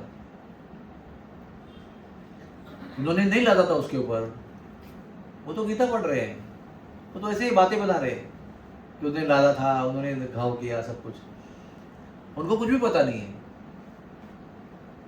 तब उनको अंदर साक्षात्कार हुआ कि मैं आया था, मैं खुद वहन किया, मैं खुद डिलीवर किया। समझ गए आप? समझ गए? तो यानी शरीर की भी रक्षा की, अन्न भी दिया, निष्ठा जो है वो भी प्रतिष्ठापित किया कि नहीं? जो निष्ठा अभी वो खुद ही निकाल कर उसको करोति वाह कर रहे हैं, वो भी उन्होंने वापस चेंज किया उसको बाजार। वो निष्ठा भी थी आध्यात्मिक, वो भी प्रतिष्ठापित की, शरीर का पालन भी किया, मन भी संतुष्ट किया, हर चीज पे एक साथ में उन्होंने योगक्षेम उनका वहन किया। ये हमारे भगवान। इसलिए भक्तों को चिंता नहीं करनी चाहिए। अगर आप वाकई में उनका नाम ले रहे हो तो पूरी निष्ठा के साथ लो। वो जब प्रॉमिस करते ना तो वो कोई गरीब भिखारी व्यक्ति नहीं है, आपका दोस्त है, आपका हित चाहता है, आपका रियली कल्याण चाहता है, आपका जिगरी दोस्त है, लेकिन वो आपके लिए वो अनाज नहीं दे सकता, क्योंकि खुद भी गरीब है। ऐसे भगवान नहीं है। भगवान क्या नहीं कर सकते? अगर वो बोलेंगे मैं दूंगा तो वो क्या नहीं दे सकते? वो श्रीधर को उन्होंने कितना टेम्प्ट किया, बोले सारा इंद्रियों भोग ले लो, एक लोक बना लो तुम्हारे लिए, 8 सिद्धि ले लो, क्या क्या नहीं बताया उसको। जो प्राप्त करने लायक है, जो योगी चाहते हैं, ज्ञानी चाहते हैं, कर्मी चाहते हैं, भक्त चाहते हैं, हर एक की चाहत जो है उसकी सब भगवान को पता है, वो सारे उनको बताया, ये लो ये लो ये लो। यहां तक कि बोला कि तुम गोलोक में निवास करो, यानी अल्टीमेट हो गया ना। सब कुछ जो भी प्राप्य है हर स्थिति में, कर्म की स्थिति में, ज्ञान की स्थिति में, सिद्धि की स्थिति में, आध्यात्मिक स्थिति में जो भी प्राप्य है वो सब कुछ ऑफर किया उसने। भगवान हार गए, इसमें थक गए भगवान। क्योंकि हर चीज़ को मना करता रहा वो, आई डोंट वांट, क्या बोलता था, व्हाट अ डिस्टर्बेंस, ये सब तकलीफ में क्यों ले लूँ, ये परेशानी क्यों ले लूँ, आप मुझे क्यों परेशानी में डाल रहे हैं, ये सिद्धि बोल रहे, ये बोल रहे।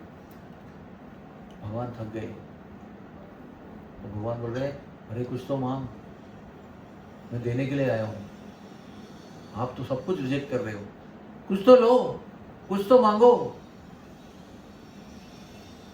तो वो कहते हैं, वो देख समझ गया वो कि अभी ये इतने देने के लिए उत्सुक है कि मैं कुछ लूँगा तो इनको आनंद होगा। ये चाहता तो मैं कुछ नहीं हूँ, लेकिन इनको प्रसन्न करने के लिए कुछ ना कुछ तो मांगना पड़ेगा। तो बोला कि हर जन्म में मैं केला बेचने वाला बनकर आऊँगा, और हर जन्म में आप आना, 2-3 घंटा बहस करना और सारा सामान उठा के ले जाना। इसमें उसका क्या लाभ था, ये वरदान मांगने से उसको क्या मिला, इसमें से सब कुछ भगवान को मिला। इसमें से जो बहस करने का आनंद है, जो सब लेने का आनंद है, छीनने का आनंद है, वो सब भगवान को दिया उन्होंने, खुद के लिए कुछ नहीं मांगा। बोलो, प्रहलाद के लिए भी भगवान परेशान थे, पहले बोलते सॉरी प्रहलाद, माफी चाहता हूँ, क्षमा चाहता हूँ कि मेरे लिए तुमको इतना कष्ट सहन करना। भगवान बोल रहे sorry for me, you have gone through so much difficulties. बोलता नहीं भगवान, मैं तो कोई डिफिकल्टी हुआ ही नहीं मुझे। कैसे ये सब समझाया, सांप की पीठ में दिया मुझे तो सांप ने काटा ही नहीं, हाथी के पाँव के दिले तो हाथी ने पैर ऊपर ही रखा, नीचे किया ही नहीं, पहाड़ से फेंका तो आपने कैच किया, विष पिलाया तो विष पे ऊपर काम ही नहीं हुआ कुछ, तलवार चलाते रहे वो बड़े बड़े, वो कुछ भी चली नहीं मेरे ऊपर। वो मैंने क्या कष्ट सहन किया, मैं तो आपका नाम ले रहा था और आप सारा काम कर रहे थे। तो भगवान अभी डिफीट हो गए ना, अभी ठीक कुछ भी परेशान नहीं थी। फिर भगवान कह रहे मैं बहुत रेडी हूँ आपका, आपने मेरे लिए इतना सब किया, आप अभी कुछ तो मांगो मेरे से। बोलते हैं भगवान प्लीज, मैं व्यापारी नहीं हूँ, मुझे व्यापारी मत बनाना, आप लेन देन का काम मत करना। हाँ तुमको लगता है मैंने तुम्हारे लिए कुछ किया तो आप मुझे कुछ बदले में देना चाहते हैं। भगवान प्लीज, मैं व्यापारी नहीं हूँ, और व्यापारी अगर कभी बन भी गया तो आपके लिए व्यापारी नहीं हूँ मैं आपके सामने। I am not businessman at least in front of you, मैं कहीं और व्यापार करूँगा आगे जाकर, वो बात अलग है, लेकिन भगवान आपके लिए व्यापारी नहीं हूँ मैं, प्लीज डोंट मेक मी व्यापारी, बनिया मत बनाना मुझे, आप वाणिज्य मत करवाना मुझसे। तो भगवान परेशान, अरे क्या करूँ क्या इसको, मैं भी वो लेता भी नहीं कुछ, और मैं बोल रहा हूँ वो स्वीकार भी नहीं करता कि कष्ट हुआ। भगवान हताश हो गए, प्रहलाद को बोल रहे कुछ तो लो, कुछ तो लो मेरे से, कुछ तो लो, मैं देने को आया हूँ। तो प्रहलाद समझ गए कि भगवान अभी इस मूड में है कि वो कुछ देना चाहते हैं, तो मुझे कुछ ना कुछ लेना चाहिए ताकि उनको खुशी मिले। तो एक चीज़ बोल लेता है, क्या बोल लेता है, ये मेरे पिताजी है ना, ये बड़े पापी हैं, मैं बहुत प्रेम करता हूँ उनके ऊपर, लेकिन सत्य तो यह है कि इतना भयंकर अपराध किए हैं कि इनका उद्धार तो होना मुमकिन नहीं है, अगर हो सके तो इनका उद्धार कर देना। तो भगवान क्या बोलते हैं, अरे इसको मांगने की जरूरत क्या है, यही क्या, उसके 10 पीछे वाले पीढ़ी और 10 आगे वाले पीढ़ी, 21 पीढ़ियों का उद्धार ऑलरेडी हो चुका है। आपके खाली होने से, आपके केवल अस्तित्व से इनका और इनके आगे का 10-10 पीढ़ी, 21 पीढ़ियों का उद्धार हो चुका है। और कुछ मांग, क्योंकि उनको जो देना है ऑलरेडी दे चुके हैं, तो वो बोल रहे हैं कुछ मांगो तो सही। तो फिर प्रहलाद जी ने ऐसी वस्तु मांगी जो भी एक्चुअली कुछ ऐसा नहीं मांगा कि मुझे गाड़ी दो, रथ दे दो, एक ऐसा सिंहासन दे दो। उन्होंने बोला मैं ना, प्रहलाद जी बोल रहे ध्यान से सुनना, ये सब जो जितने देवता खड़े हैं यहाँ पर, वो सब आपके आंखों को देखकर डर रहे हैं, आपके दांतों को देखकर डर रहे हैं, आपके वो है ना मेन, क्या बोलते हैं उसको, आयाड़, क्या बोलते हैं उसको आप लोग, तो सिंह के होते हैं ना, वो देख के डर रहे हैं, बादल बिखर रहे हैं उससे, आपकी गर्जना सुन के लग रहा है कि भूकंप, क्या बोलते हैं, प्रलय काल का समय आ गया है। से पूरा देवता 14 लोगों में भयभीत है, राक्षस देवता सब दैत्य दानव आपके गर्जना से भयभीत है, आपके दर्शन से भयभीत है, आपके भयंकर जो आपने किया, उनका पेट फाड़ा, उसका हृदय तोड़ के फल की तरह उठा के फेंक दिया, ये सब देखकर सब लोग देवता कांप रहे हैं। लक्ष्मी देवी भी आपको कह रही है कि मैं इसको पहचानती नहीं, ब्रह्मा कह रहे हैं आपके पति है, I don't know this person. हकीकत में जानती नहीं थी, क्योंकि ये जो स्वरूप था उनका वो कभी प्रकट नहीं हुआ था। तो इतने सब लोग आपको डर रहे हैं, लेकिन भगवान मुझे इनमें से किसी भी चीज से डरने लग रहा है। कितनी बड़ी बात है। देखो लक्ष्मी जी भी पहचान नहीं पा रही है, ब्रह्मा जी सबके पिताजी प्रपितामह है, और सबके वो भी कांप रहे हैं, वो भी उनको भी हिम्मत नहीं हो रही है कि भाई मैं जाके माला पहनाऊं। सब लोग उनको देख रहे हैं, वो सबको देख रहे हैं, वो सब लोग उनको देख रहे हैं, और बाकी सब लोग मिलकर लक्ष्मी देवी को देख रहे हैं। लक्ष्मी देवी को तो मैं नहीं कर सकती। और मुझे आपके इसी किसी भयावह दर्शन से और कृति से डरने लग रहा है। मुझे केवल एक ही बात का डर है कि मेरे हाथ से कभी वैष्णवों का अपराध न हो जाए। आप मुझे इतना वादा करो कि मेरे हाथ से कोई वैष्णवों का अपराध न हो जाए, भक्तों का अपराध न। ये भक्त है, इसको भक्त कहते हैं। ऐसा मौका था उसके लिए कि वो दुनिया की हर चीज मांग सकता था, और भगवान देने के मूड में भी थे। श्रीधर को तो भगवान परेशान हो गए, भाई कुछ लेता ही नहीं है आदमी। सबसे बड़ा धनी व्यक्ति वो होता है जिसके मन में कोई मांग नहीं होती, कोई चाहत नहीं होती, कोई लिस्ट नहीं होती भगवान के सामने। सबसे बड़ा अमीर, भगवान की दृष्टि से भी सबसे बड़ा धनी व्यक्ति वो होता है जिसके मन में कोई आकांक्षा नहीं होती, ये चाहिए वो चाहिए। और सेवा की चाहत, कोई मटेरियल डिजायर नहीं होती ना, वो चाहत के अंदर नहीं आता है। इसके ऊपर जाके उन्होंने क्या मांगा कि मैं किसी वैष्णव का अपराध नहीं करना चाहता। तो सबसे बड़ा डर मुझे मन में वही है कि अपराध ना हो जाए। इतना कोई हम लोग चिंतित है क्या कि हम हमारे हाथ से वैष्णवों का अपराध ना हो? तो कितने प्रसन्न हो गए भगवान उसके लिए, पूछो। और उसका योग क्षेम पहले से ही करते आ रहे हैं। विष मिला है तो विष को काम नहीं करवाना कौन कर रहे हैं? भगवान ही कर रहे हैं। पहाड़ से फेंका तो पकड़ना उसको, उसे गद्दी में, मुलायम गद्दी में झेल रहे हैं, कौन कर रहे हैं? भगवान कर रहे हैं। हाथी के अंदर बैठ के परमात्मा के रूप में कह रहे हैं पैर मत रखना उसके ऊपर, मेरा भक्त है। तो हाथी पैर ऊपर खड़ा हो गया योगासन में पैर ही नहीं पाया वो। और क्या क्या बताने की जरूरत नहीं है। जलाने का प्रयास कर तो कोई और ही जल गया, ये टकाटक बाहर आ गया, हंसते खेलते भगवान का नाम लेते हुए। तो उसका योगक्षेम पहले से कर रहे कि नहीं? फिर दर्शन देके भी योगक्षेम कर रहे हैं। तो भगवान आप जानते होंगे या नहीं जानते होंगे, सतत आपका योगक्षेम संभालते हो। हम खाली क्वेश्चन करते रहते हैं, ऐसा क्यों ऐसा क्यों, क्योंकि हमारे मन में अलग कंसेप्ट है कि मुझे ये मिलना चाहिए, तो कृपा समझता हूँ मैं। मेरा लड़का अगर अमेरिका में जाके सेटल हो गया अच्छी जॉब में, तो कितनी बड़ी कृपा है भगवान की। By the mercy of the Lord my son got admission in MBBS। लेकिन ये भगवान की कभी भी कृपा नहीं हो सकती।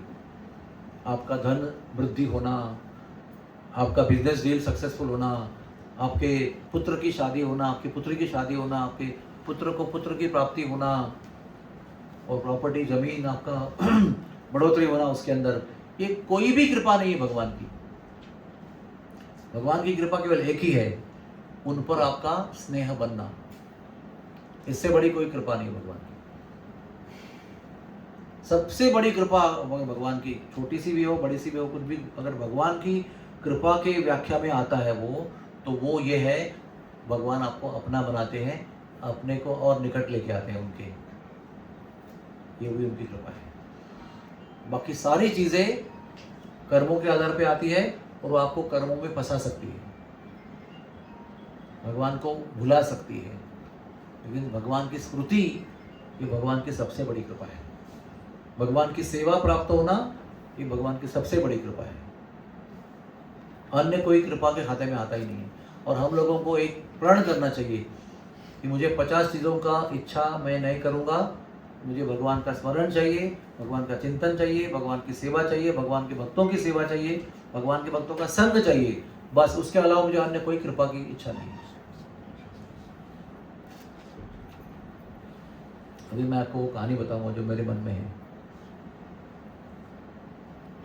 थोड़ा दुर्वासा मुनि के बारे में पहले बताऊंगा आपको मैं, हाँ, फिर आपको पता चलेगा कि ये योगक्षेम भगवान कैसे करते हैं। दुर्वासा का छोटा सा कहानी ऐसा है कि दुर्वासा मुनि इतने महान भक्त है भगवान के, यानी इतने बड़े भगवान के सामने वो महान व्यक्ति हैं कि राधा रानी को उन्होंने आशीर्वाद दिया। भले वो मैं जो घटना बता रहा हूँ उसके बाद में सत्ययुग में हुई घटना वो, लेकिन मैं भी आपको द्वापर की घटना बता रहा हूँ, बाद वाली घटना। लेकिन फिर भी वो इतना क्षमता रखते हैं कि उन्होंने राधा रानी को वरदान दिया कि तुम्हारे हाथ में से जो बनेगा वो अमृत से भी अधिक स्वादिष्ट होगा, जो भी खाएगा वो संपूर्ण रोग से मुक्त हो जाएगा, और जो भी खाएगा वो सदैव विजयी रहेगा। और वो सत्य था, ऐसे ही कुछ डायलॉग मार के नहीं गया था। फिर वो कृष्ण को खिलाया गया उनके हाथ का खाना, ताकि कृष्ण सदैव विजयी हो, सदैव रोग से मुक्त रहे, सदैव स्वादिष्ट भोजन करते रहे। ऐसे ही दुर्वासा ने गोपियों का भोजन किया उन्होंने यमुना पार। और कैसे खाया? अनंत व्यंजन, 56 नहीं, अनंत व्यंजन एक दुर्वा के घास की तरह खाया उन्होंने। उनको लग रहा था कि हम जलेबी खिला रहे हैं, उनको रबड़ी खिला रहे हैं। तो बोलते जैसे दुर्वा रस पीता हूँ रोज मैं। नाम दुर्वासा क्यों उनका? क्योंकि वो दुर्वा का रस पीते हैं रोज, तो नाम दुर्वासा है उनका। तो सिद्ध किया उन्होंने कि मैंने, आपने तो मुझे बहुत व्यंजन खिलाए, लेकिन वे सब मैंने दुर्वा जैसे खाता हूँ वैसे खाया। गुलाब जाम, जिलेबी, रबड़ी, लस्सी के रूप में नहीं खाया उसे। इतने महान तपस्वी है वो। और वो महाभारत के समय पर वो आए थे जब कुंती छोटी सी थी, तो किसी की हिम्मत नहीं थी दुर्वासा की सेवा स्वीकार करने की, क्योंकि आग पे चलना है, कोयले पर चलना है, जलते हुए निखारे पर चलना है। फिर भी कुंती ने सेवा की। तो कौन सा तप कर रहे थे वो तप करके उन्होंने पंच महाभूत को जीत लिया, सारे देवताओं को अपने वश में कर लिया मंत्र के आधार पर। यानी ऐसे मंत्र की सिद्धि कर ली कि किसी का भी नाम लिया वो मंत्र नहीं, समझे फिल इन द ब्लैंक है वो। जो इंद्र का नाम लिया इंद्र दौड़ के आएगा चरणों में, साहब क्या सेवा करो। ऐसे सिद्धि प्राप्त कर ली कई सालों के बाद। और फिर उसमें से 5 वर जो है वो कुंती को दिए। बुलाओ जो मर्जी हो देवता को बुलाओ, आपका नौकर बन के आएगा। इतने महान थे वो। यानी देवता बनना भी उनके सामने कुछ भी नहीं है। वो देवताओं को सब रौंद डालते हैं एक मंत्र के आधार पर। बोलो, कोई शस्त्र चलाने की जरूरत नहीं है, बैठे बैठे एक मंत्र बोल लिया, देवता आ गया चरणों में आपके। ऐसी पोजीशन वाले व्यक्ति, कुंती का तो बता दिया आपको मैंने। द्वारका में आए एक बार और घोषणा कर रहे हैं, गर्जना कर रहे हैं कि चतुर्मास से करना है। कोई है यहाँ पर दाता, कोई है संपन्न व्यक्ति, कोई है राजा जो मुझे यजमान बने मेरा और चतुर्मास्य को मुझे मदद करे। सारे मंत्री संत द्वारका के सब भाग गए, क्योंकि पता है इनके चक्र में कौन पड़ेगा। वो इतनी सी गलती को शाप मिलते जाएंगे तो जो है वो भी खत्म हो जाएगा। इनका रोष, इनका क्रोध कौन सहन करेगा? कोई भी रस्ते में है ही नहीं इनको रिस्पॉन्स देने के लिए। तो बोले इतनी बड़ी द्वारका में, कृष्ण की द्वारका में कोई भी नहीं है, लानत है तुम्हारे ऊपर।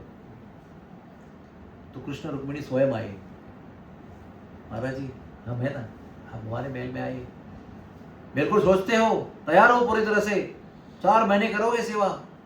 बोले ठीक है करेंगे। तो रुक्मिणी और कृष्ण व्यक्तिगत रूप में लगे हैं दुर्वासा मुनि की सेवा में। कैसी सेवा? पानी देना, बिस्तर बनाना, चरण दबाना, भोजन कराना। बोले लकड़ी लेके आओ, लकड़ी लेके जंगल में आना, खुद तोड़ के, फूल ले आओ, ये ले आओ, अमुक लाओ, तमुक लाओ। और इजी चीज़ें नहीं होती, डिफिकल्ट चीज़ें कर रहे हैं। और ऐसे बहुत सेवा, बहुत दिन तक वो पसीना बहा रहे। कृष्ण द्वारकाधीश और रुक्मिणी देवी, भाग्य लक्ष्मियों की भाग्य लक्ष्मी लगी हुई है साथ साधु की सेवा में। एक दिन दुर्वासा मुनि बोले चरण दबाओ दोनों मिलकर। समझा? भी मुझे कभी कभी लगता है चरण, तो मैं आपकी उम्मीद क्या होगी? आधा 1 घंटा दबा देंगे तो ये सो जाएंगे। उसके बाद 15 दिन लगातार दिन और रात वो चरण दबाते रहे। उन्होंने बस ऐसा बोला ही नहीं। रुक्मिणी और द्वारकाधीश दुर्वासा मुनि के चरण दबा रहे हैं और वो भी बस अभी मैं सो जाता हूँ, ऐसा बोला ही नहीं। 15 दिन तक दबाते ही रहे। फिर उनका चतुर्मास से हो गया तो आनंद हो गया, बहुत धन्य हो गया। मुझे अभी एक मेरी मन में सेवा है, वो ये है कि मुझे ना रथ में बिठाकर, सब लोग सुन रहे हैं आप लोग, रथ में बिठाकर द्वारका की सैर कराओ। उन्होंने रथ लाया, अपना रथ लाया घोड़े लगे हुए थे, 4 घोड़े उनके लग रहे हैं। ब्राह्मण बैठ गए, बोलते नहीं नहीं, ये प्राणियों को मैं कष्ट नहीं देना चाहता, आप दोनों लग जाओ घोड़े की जगह पर और आप मुझे लेके दौड़ो, मैं जहाँ बोलूँगा वहाँ दौड़ो। इतना दौड़ाया, इतना दौड़ाया, इतना दौड़ाया, बीच में ना पानी पीने का भी टाइम नहीं दिया। और रुक्मिणी इतनी कोमलांगी, अभी तो आप जल दो, भोजन दो, सब कुछ कर सकती है वो, लेकिन इतना शरीर अंग मेहनत कैसे कर सकती है ना। भगवान कृष्ण लकड़ी तोड़ सकते हैं, लेकिन वो माता जी क्या भोजन बनाएगी, सब्जी काटेगी, कुछ करेगी। अभी आप उसको पति के साथ में घोड़ा बनाकर चला रहे हो, फिजिकल, वो भी बिना ब्रेक, चलते रहे। तो रुक्मिणी ना पसीने से तर हो गई और भगवान को बोल रही है, अरे मुझे इतना दौड़ा, मुझे थोड़ा पानी प्यास लग रही है, पानी पिलाओ।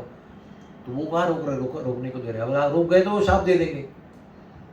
तो चलते चलते भगवान ने वहाँ पर एक पैर जमीन में मारा द्वारका में, और वहाँ से जल निर्माण हुआ और भगवान ने चलते चलते ही रुक्मिणी को पिलाया उसको। और इन्होंने देखा, बोले मुझे पूछे बिना जल निर्माण किया और पत्नी को पिलाया, तो मैं शाप देता हूं तुम्हारे द्वारका में सारा पानी खारा हो जाएगा। इसलिए आज भी द्वारका में सारा पानी जितना भी है वो खारा है, और जहां पहले माना था वही मीठा पानी है, वही पूरा द्वारका का वाटर सप्लाई है आज भी। तो अभी मैं आपको ये सब क्यों बता रहा हूँ कि दुर्वासा की पोजीशन देखो आप। भगवान को भी नौकर बना सकते हो, भगवान को भी घोड़ा बना सकते हैं, भगवान को भी शाप दे सकते हैं, और भगवान वो स्वीकार भी कर रहे हैं। थैंक यू, जो भी है, धन्यवाद, क्षमा चाहता हूँ, मेरी पत्नी को प्यास लगी थी, मुझे पूछे बिना पानी पिलाया। अभी आपको समझेंगे कि दुर्वासा मुनि के तो दुर्वासा मुनि स्वामी है भगवान के, इतनी मिनियल सेवा कर रहे हैं, दास्यता। वो दुर्वासा मुनि अभी अम्बरीश के पास गए और अम्बरीश ने साधुओं को पूछकर जन कल्याण के लिए जो 1 वर्ष तप किया था, एक जो व्रत किया था, उन्होंने खुद जाके नहीं पिया। साधुओं को पूछा, अभी धर्म संकट आ गया ना, अभी मेरा जल पीने का मुहूर्त है, वो मैं नहीं पीऊँगा तो इतना विश्व का कल्याण नहीं होगा, सारा व्रत फेल हो जाएगा, जन का कल्याण नहीं होगा, क्या करें। तो ब्राह्मणों ने, जो दुर्वासा मुनि जैसे ही है, वो उतने ही पूजनीय, उतने भी ज्ञानी, उन्होंने कहा कि एक काम करो, आप एक सिप जो है एक ले लो, आप क्या कहते हैं उसको, चुल्लू जिसको कहते हैं ना, अंजुली में जितना आएगा उतना पानी लो और सिप करो, और बाकी कुछ मत लो, ताकि आपने फास्ट ब्रेक भी किया और नहीं भी किया, दोनों तरफ से ओके है। और फिर दुर्वासा मुनि की सेवा करो, फिर आप पाओ।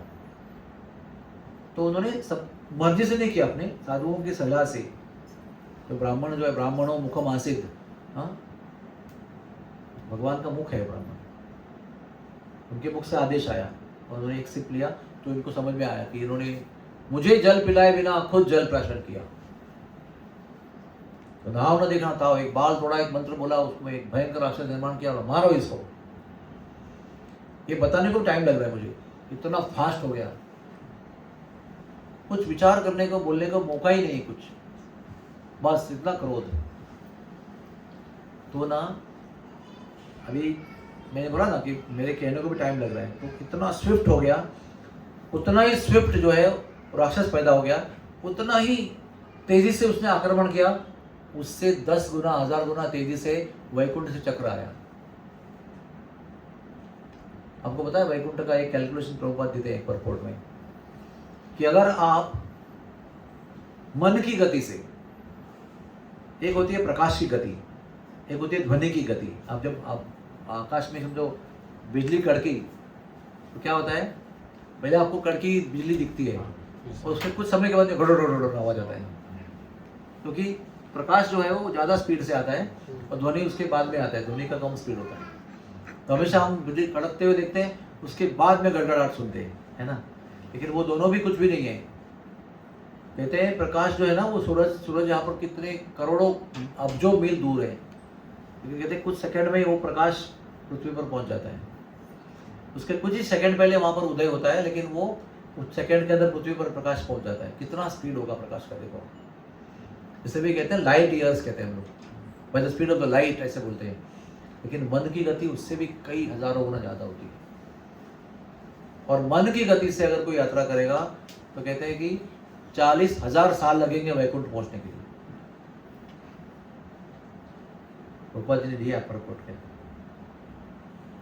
और ये दुर्वासा मुनि इतने पावरफुल थे कि पृथ्वी के 1 साल के अंदर उन्होंने ब्रह्मालोक, शिवलोक, कैलाश लोक, वैकुंठ और वापस भी आए वो 1 साल में। यानी उनकी क्या स्पीड रहेगी, आप सोचो कितने सिद्ध महात्मा रहेंगे वो। ऐसे महात्मा अभी उन्होंने वीरभद्र, वो जो क्या नाम था उसका, राक्षस को निर्माण किया ना उसने, बाल फेंक के, तो वो तो उधर ही थे ना, वो तो इधर से इधर अटैक करना है। तो लेकिन भगवान ने उस एक क्षण के अंदर वैकुंठ से चक्र भेजा कि वहीं कभी निर्माण किया हुआ जो राक्षस है वो अटैक नहीं कर पाया, उसके पहले ही उसका सर कट गया। और हम कहते हैं भगवान हमारी रक्षा नहीं करते। कितना हाई स्पीड में रक्षा किया उसका, जितना जरूरत है उतना स्पीड से रक्षा किया। जब गजेंद्र ने पुकारा ना, गजेंद्र ने, तो भी भगवान ने गरुड़ पर बैठ कर ऐसा छलांग मारा कि वो स्पीड से गरुड़ के मुंह में झा गया। गरुड़ कौन है? स्वयं विष्णु तत्व है, क्योंकि भगवान को उठाने का बल भगवान के सिवा और किसी में नहीं। तो भगवान ही स्वयं अपना वाहन बन के आए, विष्णु का वाहन बन के गरुड़ जी आए और इतना जोर से गरुड़ को भगाया कि मेरा भक्त मुझे पुकार रहा है, चलो भागो यहाँ से। गरुड़ वो स्पीड को मैनेज नहीं कर पाया, गरुड़ बेहोश हो गया, मुंह में झा गया। तो भगवान ने गरुड़ को अपने कंधे पे लिया और भगवान स्वयं आए अपनी गति से। यानी आपकी मर्सिडीज गाड़ी को कंधे पे ली और उसके फास्ट पहुंच गए। सोचो आप, यानी he is doing the needful. He tried with Garuda but it से क्या करूं, अभी गाड़ी पंक्चर हो गया, व्हाट टू डू। नहीं, nothing can stop him. He has come and he has released हाथी from मगरमच्छ। तो वैसे ही उधर के उधर पैदा किया और राक्षस जो है वो अमरीश पर अटैक नहीं कर पाया, उसके बीच में उसका सर कट गया। और वही चक्र उतना ही आंख मिचलों के पहले ही पीछे लग गया उसके, दुर्वासा मुनि के। दुर्वासा मुनि सारे सिद्धि का बल लगाकर भाग रहे। मन की गति क्या, उसकी अनंत गति से कैलाश पहुंचे, ब्रह्मा जी के पास पहुंचे। वो बोले भाई सॉरी, हमारे बॉस का अस्त्र हमारे पीछे लगा हुआ, हमारे पास कोई पावर नहीं है कि हमारे बॉस के अस्त्र को हम काटे या कुछ करें उसका उपाय। हम तो सोचने का ही हिम्मत नहीं कर सकते, करने के बाद भूल जाओ, माफी चाहते हैं। जिनका चक्र है उनके पास जाओ। तो पूरा सारा विरजा और भौतिक विश्व का क्या कहते हैं उसको, महत तत्व का अंधेरा और विरजा नदी और वैकुंठ के ब्रह्म ज्योति और वैकुंठ को पार करके विष्णु के पास पहुंचे। आपको फाइनल डेस्टिनेशन पहुंच गए ना, आप जिसका है उसका पहुंच गए। वो कहते हैं वेरी सॉरी, जब मेरे भक्त का अपराध होता है तो मेरा चक्र भी मेरे अधीन रहता नहीं है। कितना फ्रस्ट्रेटिंग आंसर है ये, सोचो आप। आप सबकी सलाह लेकर, सब कुछ प्रयास करके, इतना सिद्धियों का उपयोग करके अभी जिनका अस्त्र है उनके पास पहुंचे, और आपको भी आशा है कि मैं अभी शरणागत ले लूंगा तो वो बोलेंगे ठीक है आई विड्रॉ। लेकिन वो बोल रहे हैं कि वो मेरे हाथ में है ही नहीं और वो उनके पीछे ही है। ऐसे नहीं कि वो कहीं दूर है, वो भी सुन रहा है और पीछे ही है वो। और क्यों नहीं अटैक कर रहा है उनके ऊपर? क्योंकि वो रुक के प्रार्थना कर रहे हैं ना। तो आचार्य बताते हैं क्योंकि वो उस समय नम्र होकर किसी से शरणागत होने का प्रयास कर रहे थे, इसलिए चक्र वहां पर खड़े रहे। भागने लगे तो फिर भागने लगे उसके पीछे। अभी वो मालिक जो है चक्र के, वो बोल रहे हैं कि तुमने जिसका अपराध किया ना उसी के चरणों में जाओ। तुम अगर उसके चरणों में माफी मांगोगे और वो आपको माफ करेगा, दूसरा क्लॉज है ना इंपॉर्टेंट। आप भले 10 बार गिड़गिड़ाओगे, वो बोलेगा हरि बोल, थैंक यू वेरी मच, चले जाओ यहाँ से। तुम भी थे ना वो राक्षस निर्माण करने वाले, तुमने आदेश दिया था ना मुझे मारने का। अभी मैं माफी अभी कुछ करता नहीं, मैं बहुत डिस्टर्ब हूँ, बहुत हर्ट हूँ आपके एक्टिविटी से। तो एक आप शरणागति करोगे और सेकेंड स्टेप है उसका, वो आपको माफ करेंगे, तभी ये चक्र जो है ना मेरे पास लौट के आएगा। तो उन्होंने ना जो भी गति थी उनकी, अभी कौन सी गति का तुलना करूं, जो भी गति थी सीधा वैकुंठ से पृथ्वी पर आए। वो जमुना किनारे खड़े हैं मथुरा में, अम्बरीश घाट है उधर, 24 घाट है जमुना जी के पास, तो एक घाट है अम्बरीश घाट। वो बेचारे आचमन किया, उसके बाद ये सब घटनाएं हुई ना। अभी इसके बाद में कुछ क्या करे वो, तो नियम क्या है कि जब भी मेहमान आएगा, मेहमान को जब तक पानी पिलाएंगे नहीं, पादशाला नहीं करेंगे, पूजन नहीं करेंगे, भोजन नहीं करेंगे, तब तक यजमान कुछ भी नहीं ले सकता। तो ये पूरा पृथ्वी का 1 साल वो भाई खड़े हैं, ना खा रहे ना पी रहे हैं, क्योंकि वो मर्यादा व्यतिक्रम कैसे करेंगे, उधर ही खड़े हैं। और ये हाफते हुए आ रहे हैं और चरणों में त्राहिमाम करके गिर गए, बोले क्षमा करो, मुझे क्षमा करो। मैंने कहा मैंने तो अपराध लिया नहीं आपका। तब चक्र चला गया। तो मैंने दुर्वासा का महिमा पहले क्यों बताया कि ऐसे दुर्वासा मुनि भी अगर किसी वैष्णव का अपराध करते हैं तो भगवान उसका योग स्वयं संभालते हैं, उसका बाल विवाह का नहीं करने दिया अम्बरीश महाराज का। और अम्बरीश महाराज ने ये सिद्ध किया कि भक्ति योग या अष्टांग योग से श्रेष्ठ है। जैसे गोवर्धन ने भी सिद्ध किया, वही पुलत्स्य मुनि अपने योग बल से पर्वत को उठाकर लेकर आ रहे हैं, ऐसे गेंद की तरह, भूछत्र की तरह। बोलते हैं ना, बच्चा होता है ना भूछत्र, क्या कहते हैं उसको, मशरूम कैसे उठाता है बच्चा, वैसे उठाकर लेकर आए हिमालय से लेकर। लेकिन जब हिमालय आया पास, हिमालय से उठाकर जब ब्रज में आए, ब्रज का दर्शन हुआ कि ये तो मेरा अंतिम गंतव्य स्थान है, भगवान की लीला का स्थल है, यहाँ पर आने के लिए तो मैं आया हूँ। तो उनका भक्तिभाव इतना उमड़ आया कि सारा योग बल फेल हो गया, सारा वेगों पर नियंत्रण जो था वो फेल हो गया, निद्रा पर नियंत्रण फेल हो गया, लघु शंका नियंत्रण फेल हो गया, भूख की सब कुछ जितने भी नियंत्रण थे सब फेल हो गए। और इतनी जोर से लघु शंका आई जो जन्म जन्मांतर तक उनको लघु शंका कभी त्रस्त नहीं कर सकते, इतना बल था उनके पास। लेकिन इनका भक्ति का इतना आवेग था, उसके वजह से उनको वेग आया और जो रोक नहीं पाए और बस गए उधर ही। और वो इतने बड़े योगी जिन्होंने वो भूछत्र की तरह उनको उठाकर लाया था, वो उनको टस से बस नहीं कर सके, पूरा सारे मंत्र बोल के भी नहीं कर सके, जो उनको लीलाया उठाकर लेके आए थे। ऐसे थे दुर्वासा मुनि, सॉरी ऐसे पुलत्स्य मुनि थे। उधर भी भक्ति योग जीत गया और अष्टांग योग फेल हो गया, सिद्ध योग। इधर भी खाली हाथ जोड़ के खड़ा है, कोई मंत्र नहीं बोल रहा है, कोई तंत्र नहीं चला रहा है, कोई जादू नहीं कर रहा है, कोई टोना नहीं कर रहा है, कोई तांत्रिक को नहीं बुलाया, कैसे करूं, बचाओ मुझे, अभी वो आएगा मुझे मारने के लिए, और कुछ पता नहीं, इसका सर कट गया और उसको पैदा करेगा, बहुत बाल है उसके सर पे, एक तोड़ दिया तो दूसरा भी तोड़ सकता है। कुछ भी नहीं किया, खाली खड़े हैं बस, कब आएंगे मेरे अतिथि, कब खिलाऊंगा। ये पावर है। और भगवान ने भी सिद्ध कर लिया, तुम होंगे बड़े तपस्वी, योगी, सिद्ध, जो भी होंगे, मेरे भक्त के सामने तुम कुछ भी नहीं हो। इस प्रकार से योगक्षेम जो अम्बरीश महाराज का है वो भगवान ने वहन किया, क्योंकि वो भी अनन्य चिंतयन्तो माम थे, नित्य अभियुक्ता नाम थे, सततम युक्ता नाम थे, भजताम प्रीतिपूर्वक भी थे, वो सब थे। ऐसे भक्त का भगवान कभी भी दुर्लक्ष्य नहीं कर सकते हैं। और कोई भी व्यक्ति कितना भी पावरफुल होगा, उसके सामने उसका बाल भी बाका नहीं कर सकता। हुआ ना कनेक्शन इस स्टोरी का? तो हमको कोई डरने की जरूरत नहीं। और अपने आप को भगवान का भक्त कहलाते हैं, उनका नाम लेते हैं, तो पता होना चाहिए कि किसका नाम ले रहे हैं, कौन है वो जिसका नाम ले रहे हैं। आप जितना उनका नाम लेके उनके ऋणी नहीं महसूस कर सकते हैं, उतना आपके नाम लेने से वो ऋणी महसूस करते हैं अपने आप। हम अभिलाषी हैं, चाहने वाले हम हैं, और हम अनंत इच्छाओं को मन में लेकर उनका नाम पुकारते रहते हैं ना। कितना भी बोलेंगे तो भी बेटी की शादी होने दो मेरे यार, एक मेरा ये डील होने दो, या मेरा एक बच्चे को एडमिशन होने दो।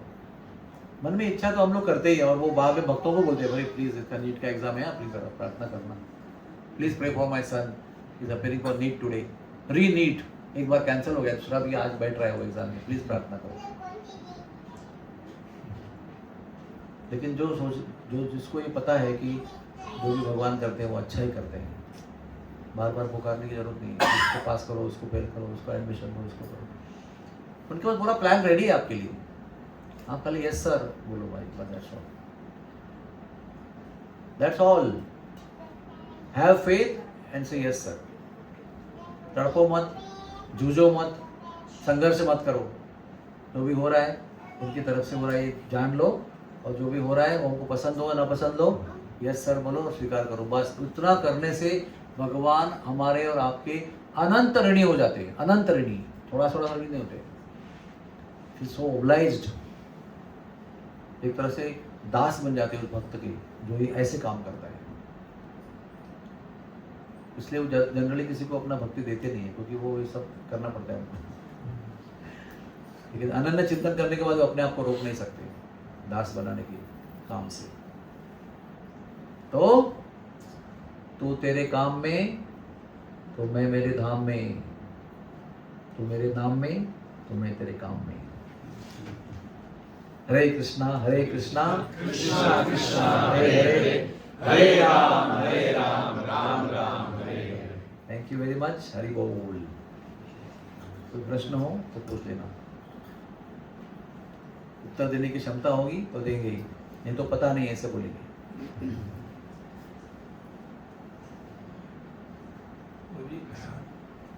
दुर्वासा मुनि जो है वो इतने तपस्वी हैं और इतने अच्छे भक्त भी हैं, भगवान की इतना सेवा भी किया, राधारानी का आशीर्वाद इतना पावरफुल कुछ है जो इतना प्रभु ये सब लोग भगवान के प्यादे हैं, भगवान के इच्छा अनुसार काम करते रहते हैं।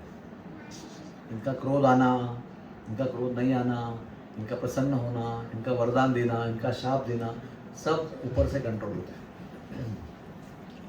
ये लीला के सहभागी है भगवान के, तो ब्रज में भी उनको प्रवेश है। राधा रानी जैसे व्यक्ति को आशीर्वाद देने की क्षमता रखते हैं।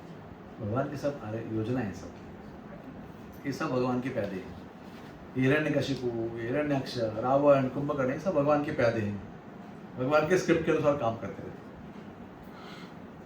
और भगवान को आनंद देने का प्रयास करते हैं। जय विजय ने जब शाप मिला उनको, तो कई मैंने पढ़ा, मुझे अभी रेफरेंस याद नहीं आ रहा है, उनको ना 7 बार पृथ्वी पर जाके जन्म लेने का शाप मिला, एक भक्त के रूप में या अच्छे व्यक्ति के रूप में। मतलब 7 बार अच्छे व्यक्ति का रूप भी लेना बहुत मुश्किल है हमारे लिए, थोड़ा डिस्काउंट करो उसको। बोले 7 का 3 हो सकता है, लेकिन राक्षस बनना पड़ेगा। बोले भौतिक दुनिया में टाइम कम करने के लिए राक्षस बनने को भी तैयार है। उद्धव विष्णु आ गए वहाँ पर, है ना, और विष्णु के चरणों की तुलसी का स्मरण सुनने से तुरंत उनको, ब्रह्मवादियों को तुरंत साक्षात्कार हो गया भगवान का। तो भगवान ने कहा कि आपने जो भी उनको शाप दिया ना सही है, मैं आपको आई विल एंडोर्स, क्या कहते हैं उसको, मेरी अनुमति है उसके लिए, मैं सहमत हूँ आपके। तो वो भी बोला ठीक है भगवान, जैसे आपकी इच्छा है। भगवान हमको खाली एक ही वरदान देना कि जब हम जाएंगे राक्षस बनने के लिए, आपकी विस्मृति ना हो हमें। इमेजिन, सोचो आप, लोग इतनी चाव से कहानी सुनते हैं, हिरण्याक्ष की, हिरण्यकशिपु की, रावण की, कुंभकर्ण की, शिशुपाल की, दंतवक्र की कहानी सुनते हैं। 3 जन्म लिए ना उन्होंने, लेकिन उन्होंने वरदान क्या मांगा था कि कभी हम आपको भूले नहीं, आपकी विस्मृति ना हो कभी। तो हमको पता है हिरण्याक्ष के जीवन में, हिरण्यकशिपु के जीवन में, रावण कुंभकर्ण के जीवन में और शिशुपाल दंतवक्र के जीवन में कभी भगवान की स्मृति नष्ट नहीं हुई। सब भगवान की सेवा के प्रति। 12 अप्रैल को महाराज ने हाँ? 12 अप्रैल को कलकत्ता जाने से पहले भक्ति ठाकुर का भक्ति भवन भक्ति भवन को उद्घाटन हुआ था, तो चौपाटी में महाराज ने 12 अप्रैल को ये क्लास दिए हैं। बहुत पावरफुल क्लास है इसमें। महाराज बार बार आगे पीछे श्लोक अनुवाद को पढ़ रहे हैं उसमें। बहुत पावरफुल क्लास है, आप लोग सुनिएगा यूट्यूब पे। हम लोग कौन सा क्लास उनका पावरफुल नहीं है बताओ।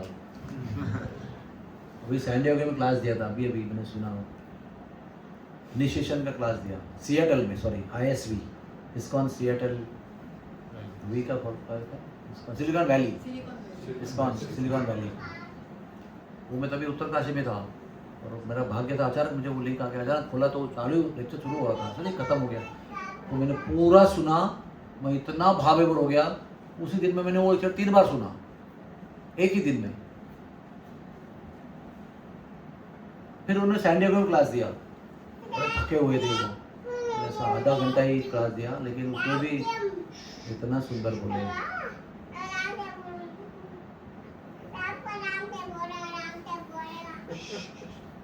सो ये क्वेश्चन तो कहने का तात्पर्य ये है कि महाराज जी जब भी बोलते हैं ना तो हृदय की गहराइयों से बोलते हैं, कोई बनाव नहीं होता है उसमें, बनावटी चीज़। हाँ बोलिए आप। नहीं वो इनकी बात है। हम लोग भी जब अपना कोशिश करते हैं अपने कैरेक्टर को भी गुस्सा ना करें, we should be good, control. गुस्सा करने का मतलब है आप कुछ गलत काम करते हो, गलत चीज़ करते हो जो आपको नहीं करनी चाहिए, गुस्सा नहीं करना चाहिए। तो कोई जो उन्होंने बोला क्वेश्चन, हम भी जब पढ़ते हैं तो शाप देना तो बड़े कितने किस्से आते हैं कि शाप दे दिया, शाप दे दिया, शाप दे दिया। तो इतने महात्मा, इतने बड़े लोग जिनको कि हम तो कुछ भी नहीं है, वो भी अपना गुस्सा कंट्रोल नहीं कर रहे, उसका जवाब नहीं आज दिए हैं। वो भगवान के निर्देश में होता है। हमारा गुस्सा भगवान के निर्देश में होता है। हमारा गुस्सा हमारी वासनाओं के कारण होता है, वासनाओं की पूर्ति ना होने की वजह से। जब काम संतुष्ट नहीं होता तो क्रोध का निर्माण होता है, वो हमारा भौतिक स्तर पे होता है। वी कांट क्लेम कि हमारा क्रोध भी खून से रहा कंट्रोल्ड है। विधायक कार्य के लिए हमारा क्रोध है। हनुमान जी ने भी क्रोध किया था ना, इतना क्रोध तो किसी ने नहीं किया, पर लंका जला दिया, राख कर दिया अपना सोने का लंका, इतना क्रोध दिखाया। यस प्रभु जी।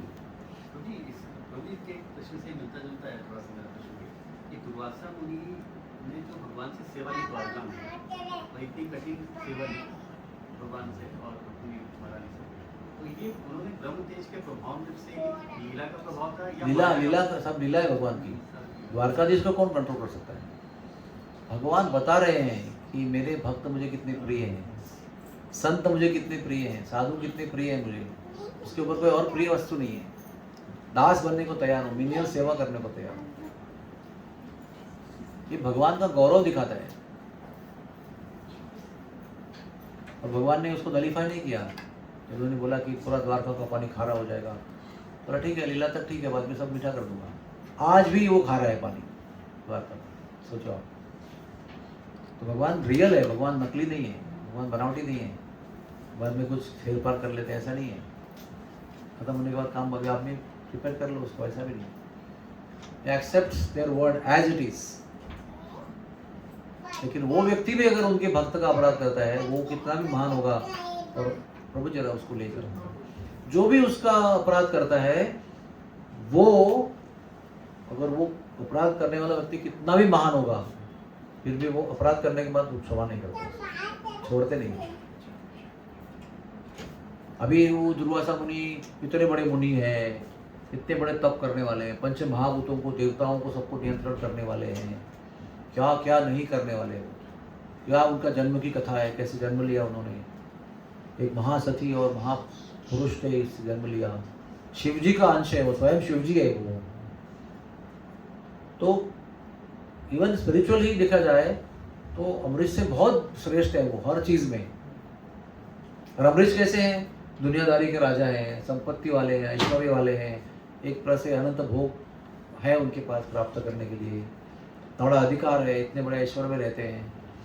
तो किसी भी स्तर पे अगर आप चर्चा करेंगे तो दुर्वासा मुनि महान है उनके सामने, वंदनीय, पूजनीय, सब कुछ है उनके सामने।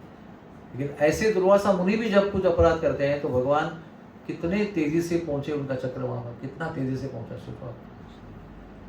एक पलक झपकते ही अमरीश जी का सर उठता था, सर कटता था।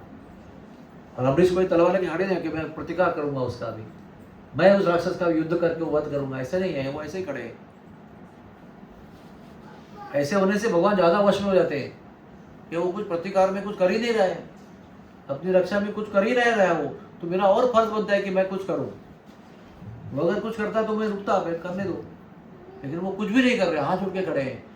पर काटो सर, कोई बात नहीं, आपकी भगवान की इच्छा है तो कटेगा, नहीं इच्छा है तो नहीं कटेगा। कितनी श्रद्धा है। अवश्य रक्षी में कृष्ण,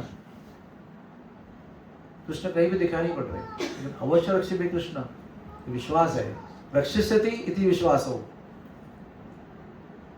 शरणागति के 6 लक्षण में से एक लक्षण है रक्षिष्यति इति विश्वास हो। किसी भी स्थिति में भगवान मेरी रक्षा करेंगे। भगवान और विवश हो जाते हैं, ऐसा कोई खड़ा रहेगा तो